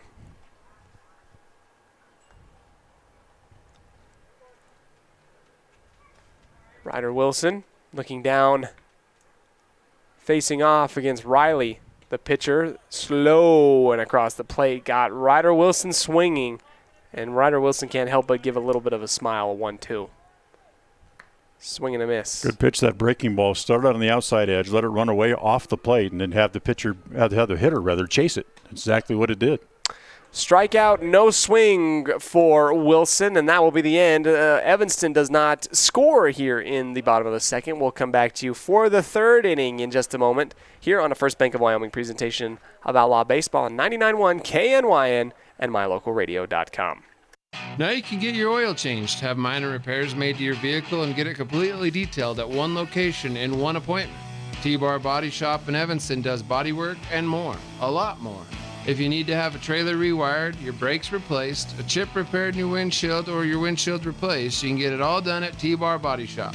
This is the manager, Jeremy Rex, inviting you to stop in for a free quote today. T-Bar Body Shop, 515 County Road. Let T-Bar fix your car. Dad, did you know that the iris of your eye is more unique than your fingerprint? Yes, I did. I learned that in optometry school. I'm Dr. Trent Clooney with Uinta Eye and Vision, where we understand that every eye is unique. We are dedicated to carrying on the tradition of great vision care in Evanston. Quality care like I received growing up here. I care about your individual and unique eye health. With over a decade of experience, I'm excited to return to Evanston and once again cheer on the Evanston Red Devils.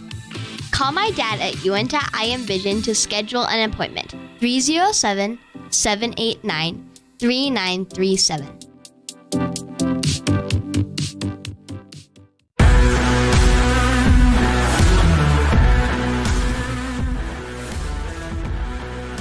Welcome back here, everybody, to Timpanogos High School as we get ready for more baseball. Going into the third inning, brought to you by Uinta Eye and Vision. Here's Dan Hubbard. All right, thank you very much, Cody. 10-3, the River Riders lead it.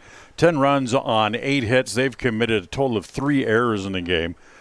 For the Outlaws through a couple of innings, they have 3 runs on 2 hits, and they have not committed any error. Check that. They committed 2 errors, I should say, so far in the game. As we get ready to go here to the top of the third inning, and a new pitcher comes on here for the Outlaws as Damon Common will come in and pick up for Ryan Hoover, who went 2 innings today. Damian Common, not someone that we normally see a ton on the mound, but like you said, Dan, you're going through so many games in such little time. Everybody's going to need to play their part in the pitching staff.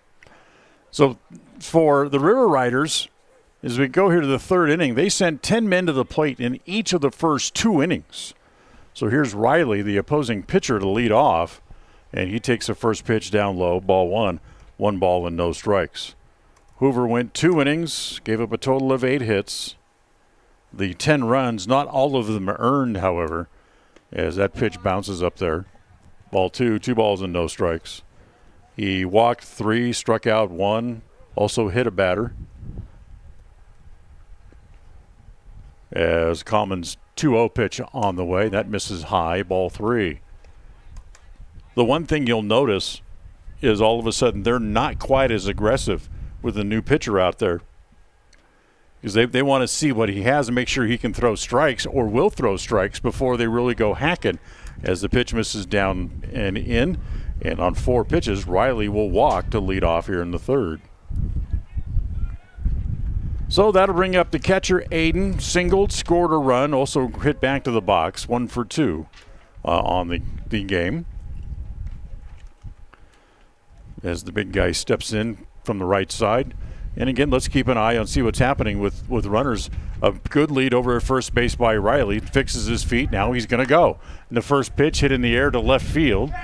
Coming over near the line, but it's going to go foul as the Evanston left fielder can't get that over that far. It ends up going out of play, and it's 0-1.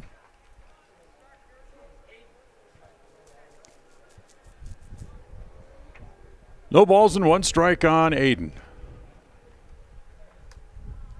Riley back to first base, now back out to that big lead again. Now he's got both feet out past the cut of the grass. And noticing that, very wisely, Common goes over there to chase him back. Didn't tag him out at first, but at least you're letting him know, hey, we'll keep him there. We know you're there. Make him go back. Make him dive back into the bag. That uses up energy, and that takes a lot of spring out of your step to actually get a good start. He's going here. The throw is a pretty good one, but it's going to go into center field. And again, he's going to get to his feet quickly but not advance, so it's simply just a stolen base.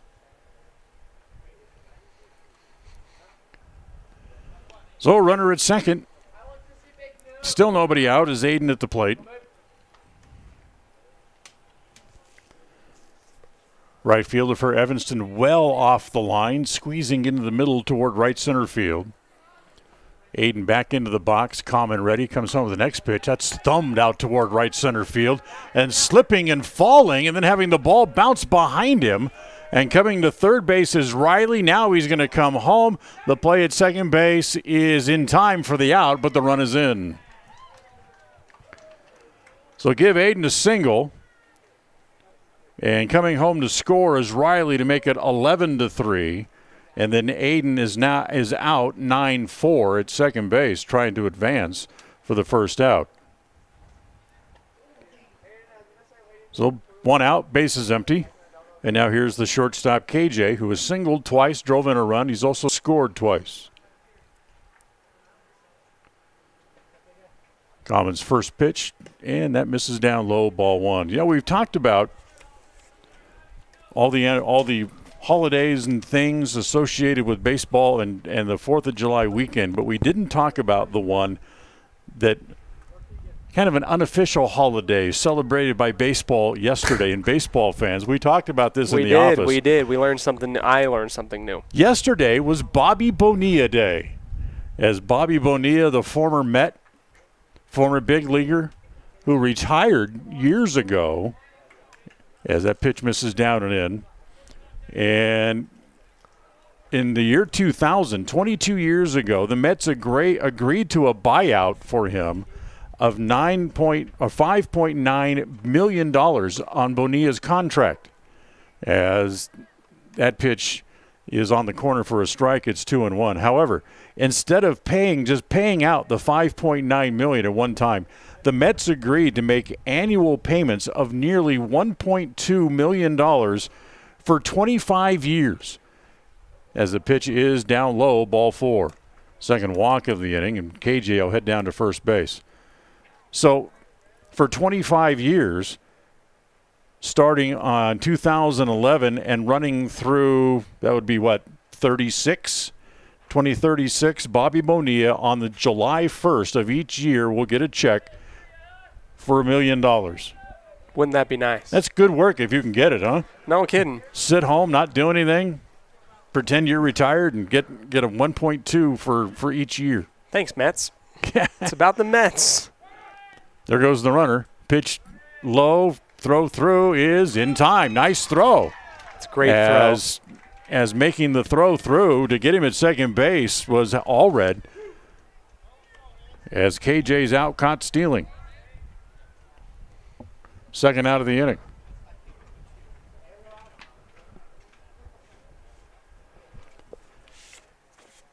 How rare is that to have that kind of a payout on the contract still due you when you retire?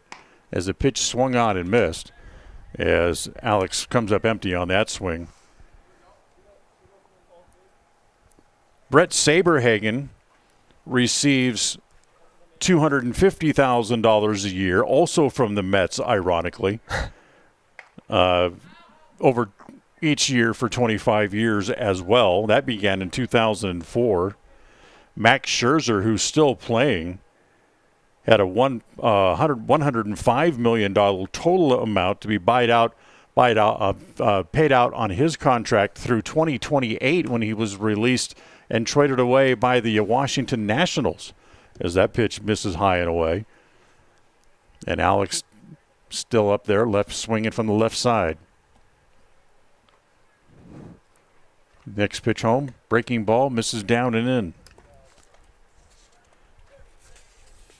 Manny Ramirez, a former Dodger, former Red Sox, he collected $24.2 million from the Red Sox organization. That was still paid for another 4 years as that pitch misses.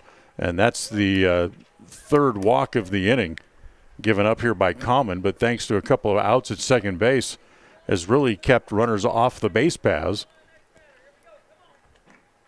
And that's 6 walks issued to River Rider batters here so far in the game.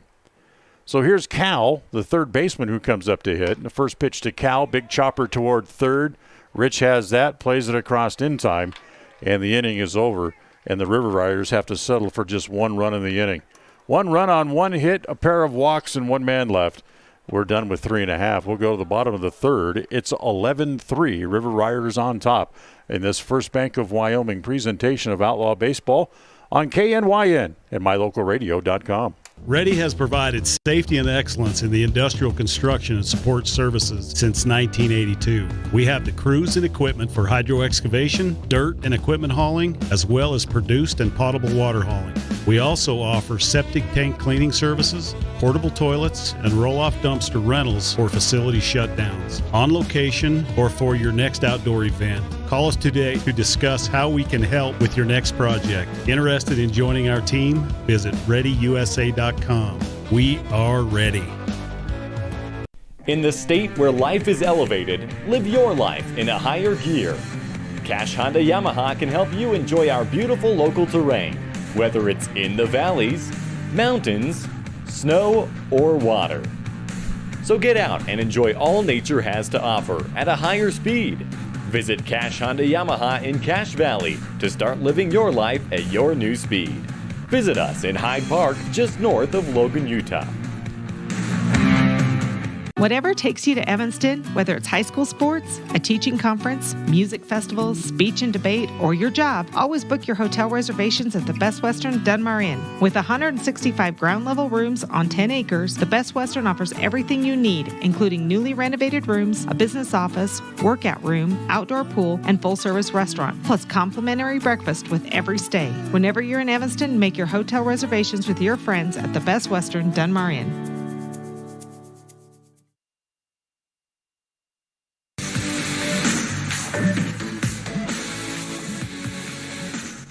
Welcome back. We go to the bottom of the third, and first pitch of the bottom of the third is a big chopper over the third baseman's head, hit by Gavin Oliver, I should say, who will reach first base on that big chopper over the third baseman's glove. So 1 pitch here in the bottom of the third, and the Outlaws have their third hit of the game. Leadoff man aboard here for the second time in 3 innings. And now here is Ryan Baldwin as they go to first base and back to the bag. Well, normally or traditionally, a lot of teams play doubleheaders on 4th of July weekends. Thus it is for the Outlaws playing 2 games here today in the Firecracker tournament. As the pitch to Baldwin, a little ground ball cut off by the third baseman. He goes to second to get 1 there. That's all they'll get. As Oliver is out 5-4 on the force play. And Baldwin safe at first base on the fielder's choice. So that'll bring up Hank Oliver, who reached on a fielder's choice on his own back in the first. So games going on in the big leagues today on this 4th of July weekend. They're in the 6th inning in Minnesota, with Baltimore leading the Minnesota Twins by the score of 3-0. We'll give you other scores here as we go along here in the bottom of the third. Pitch to Allred is up high. Top of the third inning in our nation's capital, where it's Miami and the Washington Nationals tied at 2. They're in the 4th inning in San Francisco. The Giants have a 1-0 lead today over the Chicago White Sox there. Next pitch to Allred, hit in the air toward left field, hit pretty well. Left fielder Alex going back, still going back. It's over his head and off the wall. Here comes to third is Baldwin. They're going to wave him in. The throw to the plate is in time to get him. So a good relay throw as Baldwin's out trying to score. 7-5-2. Allred ends up at second base with a double, but now there's 2 outs. And here's Colin Morrow. Morrow reached on an error charge to the second baseman his first time up. What a great play at home plate. Pitch misses down low. Top of the 3rd inning in Philadelphia. St. Louis leading the Phillies by a score of 5-2. They're in the bottom of the 3rd in Pittsburgh. That's the Pirates over the Milwaukee Brewers by the score of 3-1. Next pitch home tomorrow is rolled foul on the third base side. In Detroit today, they're in the top of the 3rd inning. The Kansas City Royals jump out to an early 2-1 lead there. Down in Houston, it's been all Astros so far early against the Anaheim Angels today as they lead 5-1, top of the 3rd inning. Next pitch home. Morrow pitch misses inside. A little breaking ball that he just scooted back to get out of the way of.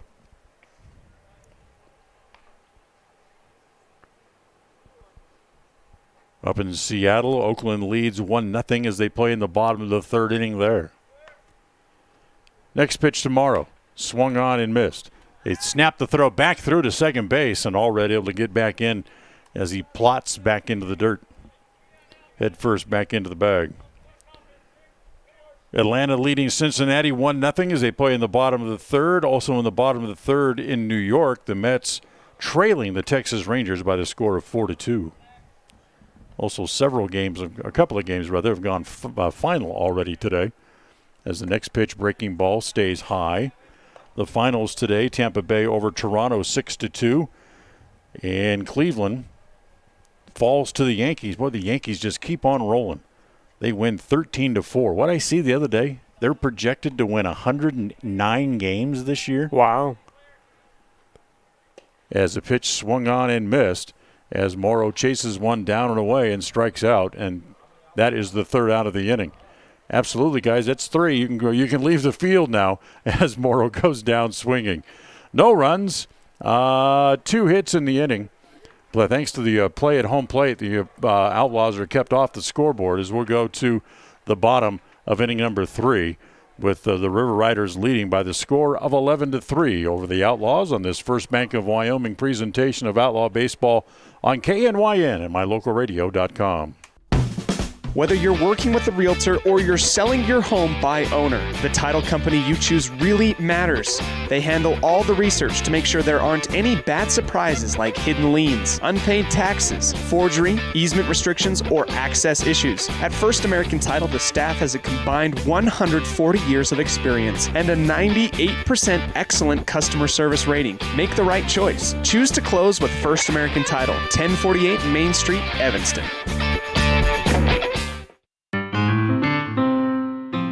Music is a path to lifelong learning and knowledge of self and culture. When we sing or create music, we use all parts of the brain and supports healthy social development. Music training can improve recall and retention of verbal information, advance math achievement, boost reading and language arts skills, and even increase the average SAT scores. Music's fun. Lessons can be in person or online. This is Mindy Olive, owner of Piano with Mindy K. I teach students from 3 to adult. Visit pianowithmindyk.com today for more information or to sign up for lessons.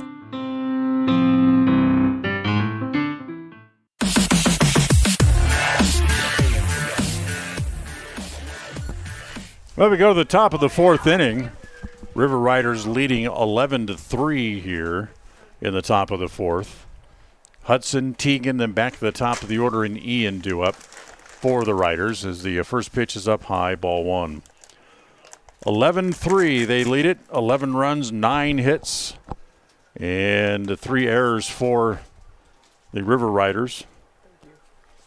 3 runs, a total of 4 hits, and 2 errors for the Outlaws here in the game 2 of the doubleheader for them as a pitch hit foul. And it's 1 ball and 1 strike on Hudson. Well, we gave you all the scores for games in progress or finals. There's still, about 5 games yet to get started this afternoon around the big leagues as we kind of finish up our tour of big league games here on this Saturday. Here comes the next pitch to Hudson. Swung on and missed, and it's 1-2. Game still to come today is Tampa Bay at Toronto.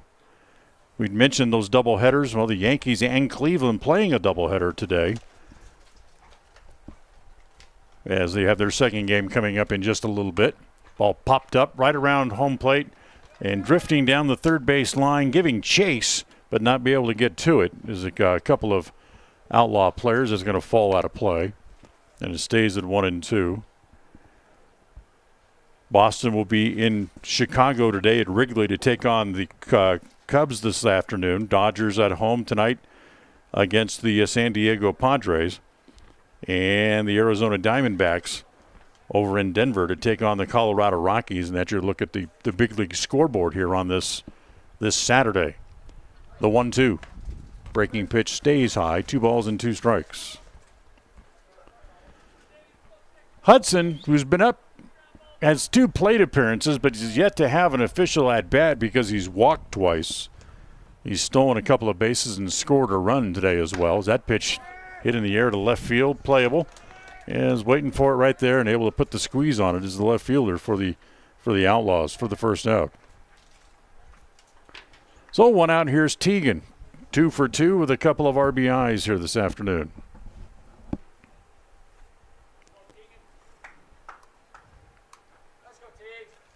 One out, top of the 4th. Evanston with a lot of work to do to be able to get back into the game. They've had a tough struggle offensively in both games today. As the first pitch to Teagan is over for a strike, and it's 0-1. They were held scoreless on only 2 hits in the first game of the doubleheader today. They have 1 run on 4 hits so far here in the nightcap.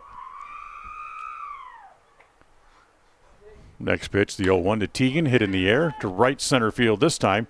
Here comes Wilson on the run, can't get there. Off his glove, and then it bounces behind the right fielder, but still only 1 base here for Teagan as he'll stay at first base. Heck of an attempt by Wilson out there in center field, but not able to quite get a glove on it. That's what I was going to say. More often than not, he's able to grab that one. Yeah. He covers a lot of ground. He's very athletic, but not able to quite get to that one. So we go back to the top of the order now. And here is Ian, who was hit by a pitch, walked and struck out. So 0 for 1 officially today, even though he's stolen a base and scored a run. Again, a big lead over at first base by Teagan, not going as the first pitch is down low, ball 1. 1 ball and no strikes.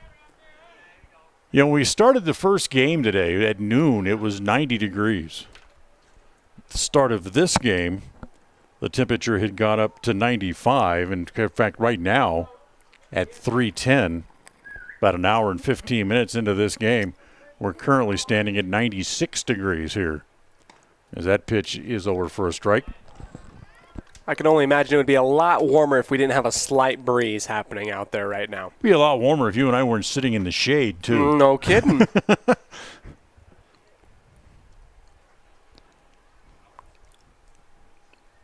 So Common with a baseball again, back up on top, sets at the letters, comes home, pitch in the dirt.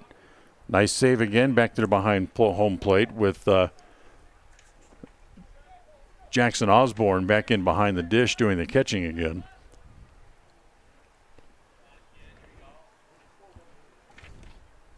Ian back up there again. Common looks back over at first. Teagan takes another step, and then here's the pitch bunted by the pitcher out into no man's land, and it's a bunt single. Wow, that couldn't have been better placement. Couldn't have been better placement. Yep, exactly. That's a bunt. You push it past the pitcher, and then you kind of put it out in the middle of no man's land where the pitcher can't get to it. The first baseman has to leave the bag, and generally the second baseman's too deep to come in and make a play. That's perfect execution by Ian for the bunt single. Teagan moves up to second base. Now here's Blake, who's doubled and walked. As the first pitch is a breaking ball in the dirt, gets away, and both runners will move up 90 feet.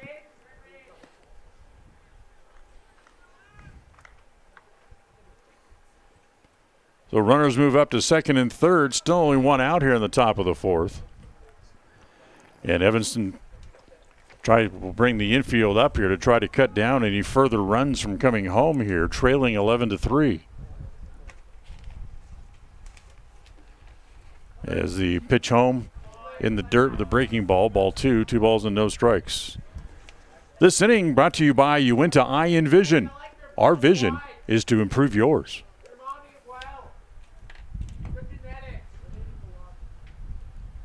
Two balls, no strikes. Here's the 2-0 pitch to Blake. As that pitch is outside.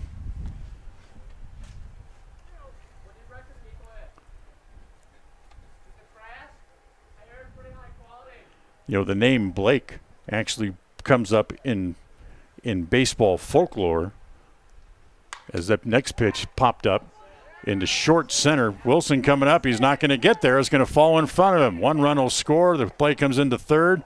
Actually gets away, and it hits the third base coach. Acts as a backstop. As that keeps the ball from going into the backstop. Or for going into the dugout, allowing another run to come in. So it's a flare single for Blake to score a run. As Teagan comes in, and it's 12-3. Runners at second and third as both runners move up as the play came into third base. So once again, Evanston will bring the infield up as Riley now comes to the plate. Riley with a hit. He's also walked and reached on an error and has scored all 3 times he's been up there here in this game. First pitch popped up, short center. That's going to be out in no man's land again, and it's going to fall. One is in. They're going to hold the runner at third. So there'll be runners at the corners here after Riley picks up his second hit of the day and second RBI.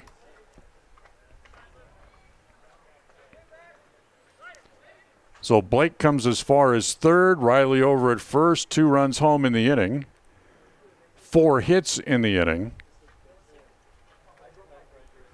And with 2 on, they're going to come out, and looks like that'll be it for Common as he will leave. And they'll bring in another new pitcher. It's going to be Ryder Wilson. As Ryder Wilson will now come in and pitch. So Ryder Wilson becomes the third pitcher of the day here for the Outlaws here in this game. And he'll go through his warm-up tosses. And he gives us a chance to finish the story here about how the name of Blake figures in baseball folklore. You remember the poem Casey at the Bat, when Casey comes up with the bases loaded and 2 outs, that one of the guys in front of him in the inning who makes an out is Blake. There you go. So here is Ryder Wilson on to pitch. Wilson, who also pitched 1 inning in the first game today and allowed a run on 3 hits in the bottom of the 6th inning in the first game. Did not figure in the final outcome of the game as he allowed a run that made it 3-0, as that really became the final score. But since he was already trailing coming into the game, he did not figure in the final outcome, as he looks like he's finishing his warm-up tosses as the Outlaws break up the little coffee clatch behind the mound and head back out toward their positions, as the umpire reminds him what the situation is. And the situation is runners at second and third and only 1 out. And Aiden at the plate. Aiden with a pair of hits has scored a run here in this game. And up there in a big opportunity with a score now 12-3. The pitch is outside. There goes the runner. It's a double steal as the runner from third turns around, and he'll come home on the throw to second base. So Blake trots home as Riley swipes second base, and it's 3 runs home in the inning now to make it make it 14-3. So an 11-run lead now for the River Riders as their pitch misses outside. Ball 2 balls and no strikes.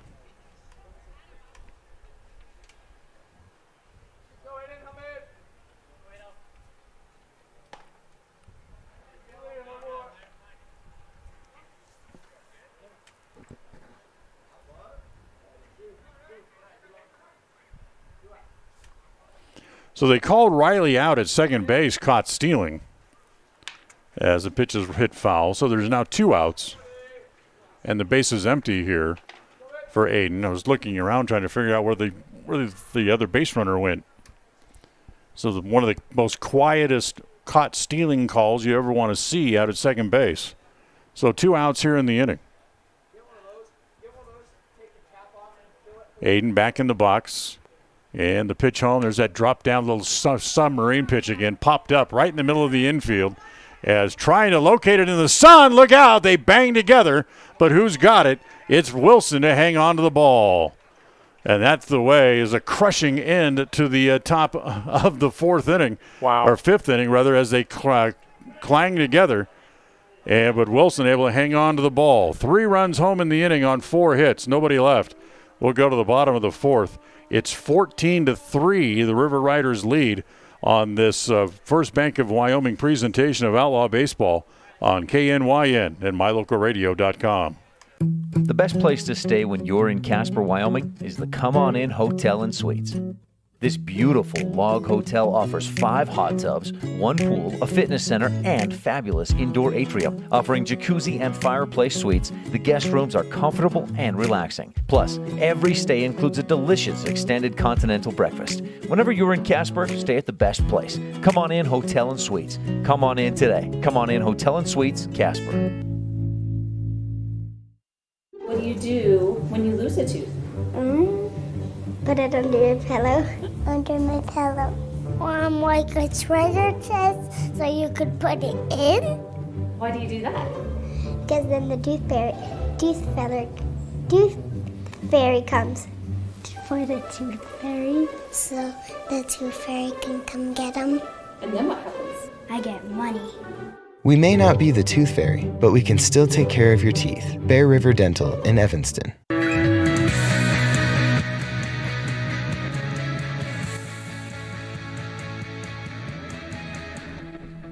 Well, Riley kind of takes his time getting back out there to go start his warm-up tosses here as we go to the bottom of the 4th inning. So we're going to be a moment as he goes through his warm-up tosses.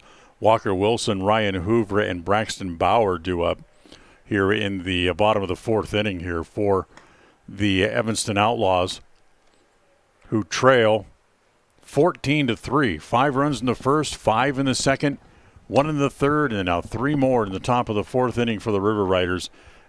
Evanston got 3 runs in the first inning, and since then they've been held fairly quiet and off the scoreboard. Had a runner thrown out at home plate last inning trying to score, as close as they've come since the first inning. So here we go, bottom of the 4th, and Walker Wilson will lead it off. He walked his first time up, as he'll come up here for just the second time here today. Wilson hitless in the first game. He was 0 for 2. So Riley, both feet on the rubber, rocks and comes home in the first pitch here. Popped up. See if it's going to stay in play. The third baseman, Cal, in foul ground, makes the catch. 1 pitch, 1 out here in the bottom of the 4th. So that'll bring up Hoover. Hoover had one of the 2 hits for Evanston in the first game, a 2-run single in the first inning earlier here in this game. So Hoover back up there for just the second time as he'll climb back in from the right side and face Riley again. Outfield fairly shallow, but pretty much straight away. And the pitch misses down, is over for a strike, and it's 0-1. You talk about the outfield being fairly shallow. It's kind of a deceiving view because this ballpark here at Timpanogos High School is so big. That ball's lined along the left field line, and that will be foul.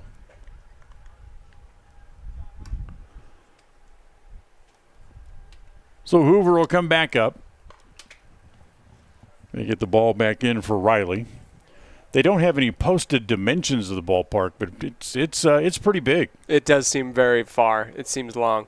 If you get it over the fence, you're right in the parking lot along the road over there. Jammed him. Hits it on the third baseman, Cal. Nice play there. And he throws across in time for the second out. That really got into the kitchen for Wilson and almost hit it off his knuckles and hit it on one hop to the third baseman, who was able to play it across in time for the out. And with 2 outs, here's Braxton Bauer.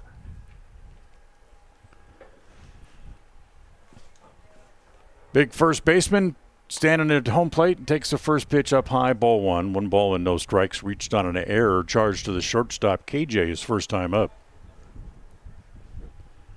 Next pitch, hit again, back to the shortstop again. KJ's got that one, plays it across in time for the out. And the Evanston Outlaws tippy-toe through the bottom of the 4th inning. They go in order, and we'll go to the 5th. After 4, it's 14-3. River Riders on top, as this is a First Bank of Wyoming presentation of Outlaw Baseball on KNYN and mylocalradio.com. And actually, it looks like this game is now over. So the final score, 14-3. So instead of coming right back for more play, we'll come back with a post-game wrap for you coming up right after this. Now you've got a safe and secure place to store your boat, RV, ATVs, and other vehicles right in town. T-Bar Body Shop offers storage for just $35 per month. Long and short-term storage options are available. Of course, T-Bar Body Shop also offers custom body work when you have an accident. We work with your insurance directly and get the job done right. T-Bar Body Shop offers a wide range of services. Stop in today and see all the ways T-Bar can serve you. 515 County Road, Evanston. Let T-Bar fix your car.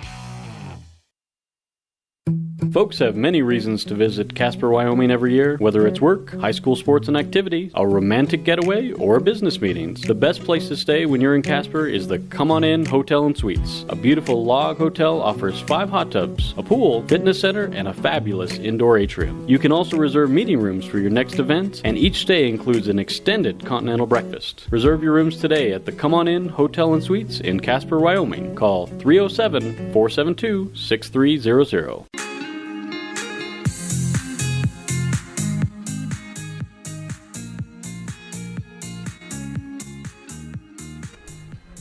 Welcome back here to Timpanogos High School as the game gets over in an hour and 30 minutes here today. The second game of the double dip here for the Outlaws as they go down in the second game by the final score of 14-3. Final totals for the River Riders to win it: 14 runs on 13 hits. They commit 3 errors and they left 5 men on base.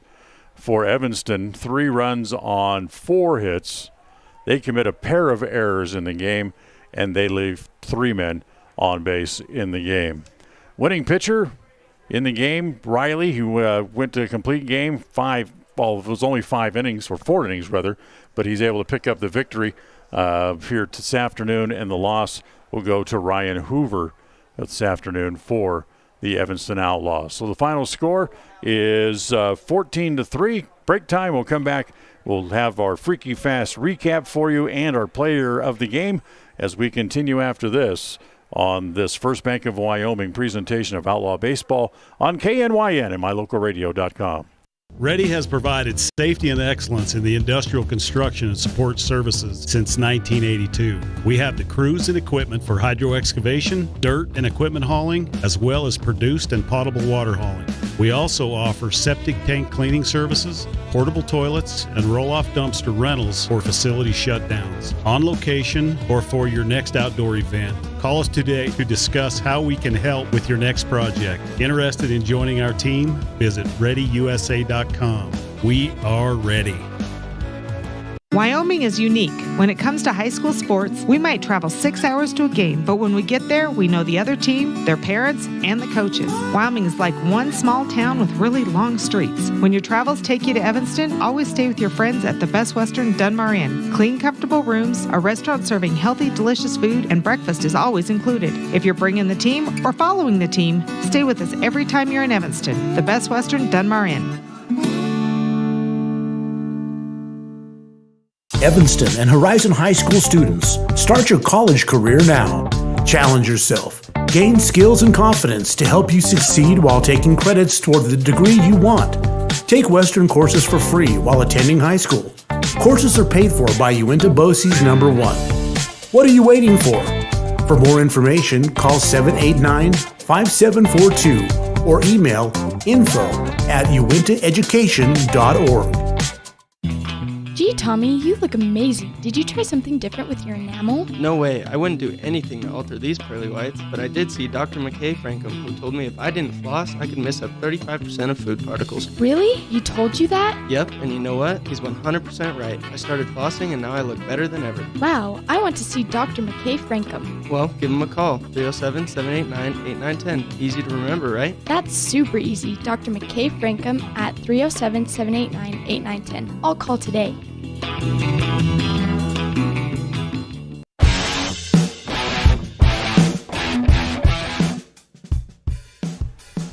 Welcome back here to Timpanogos High School. Final score, River Riders beat Evanston by the final score of 14-3. Time for our Jimmy John's Freaky Fast recap. Jimmy John's, 113 Front Street, where fast and fresh meet. River Riders got out hot and quick. Boy, they got out to a 5-run lead after the top of the first inning as they put 5 runs on the board on 4 hits as they sent 10 men to the plate.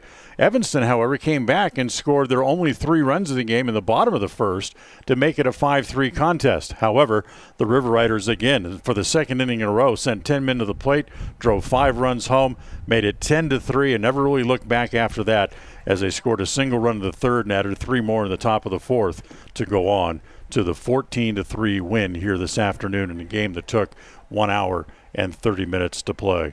Yeah, Dan, we're going to go ahead and end here with our Dr. McKay Frankham precision play of the game and player of the game. This is Dr. McKay Frankham providing precision family dentistry at affordable prices. Calling today at 307-789-8910. Go ahead and give him a call. Today, our precision play of the game will go to also our player of the game. That's going to be Ryan Hoover, who in the first inning goes ahead and hits the 2-run single to make things a little bit more interesting. He bats in 2 of the 3 runs today for the Outlaws. Had 2 at-bats, goes 1 for 2 on the day. Also pitched 2 innings and did a great job kind of leading things off and getting things going where the Outlaws were a little bit closer to the River Riders at the beginning of this game. Dan, amazing day. 4th of July weekend. Baseball for the Outlaws is going to be all wrapped up and done. However, we tell all of you out there, enjoy it, and be safe. On behalf of my broadcast partner, Dan Hubbard, I am Cody Olsen here with 99.1 KNYN and mylocalradio.com. We also extend a thanks to all of our friends back in the studio, back in Evanston. That's Elin Olive of the voice of the Evanston Red Devils, as well as Matt Petrie, our sales manager, Christine Wiley, Sean Hando, Colton Bagley, Kayleen Anderson, and Val Cook, as well as Julie Burley. That is our special thanks to all of you, as well as our listeners here on 99.1 KNYN. Have a fantastic 4th of July weekend. Enjoy yourself. Be safe, and as always, go Outlaws. The preceding has been a wholly owned production of mylocalradio.com and Cook Brothers Broadcasting, no portion of which may be used or rebroadcast without the express written consent of Old West Media Incorporated. Thank you for joining us on this First Bank of Wyoming presentation of Evanston Red Devil Sports on mylocalradio.com. Until next time, go Devils.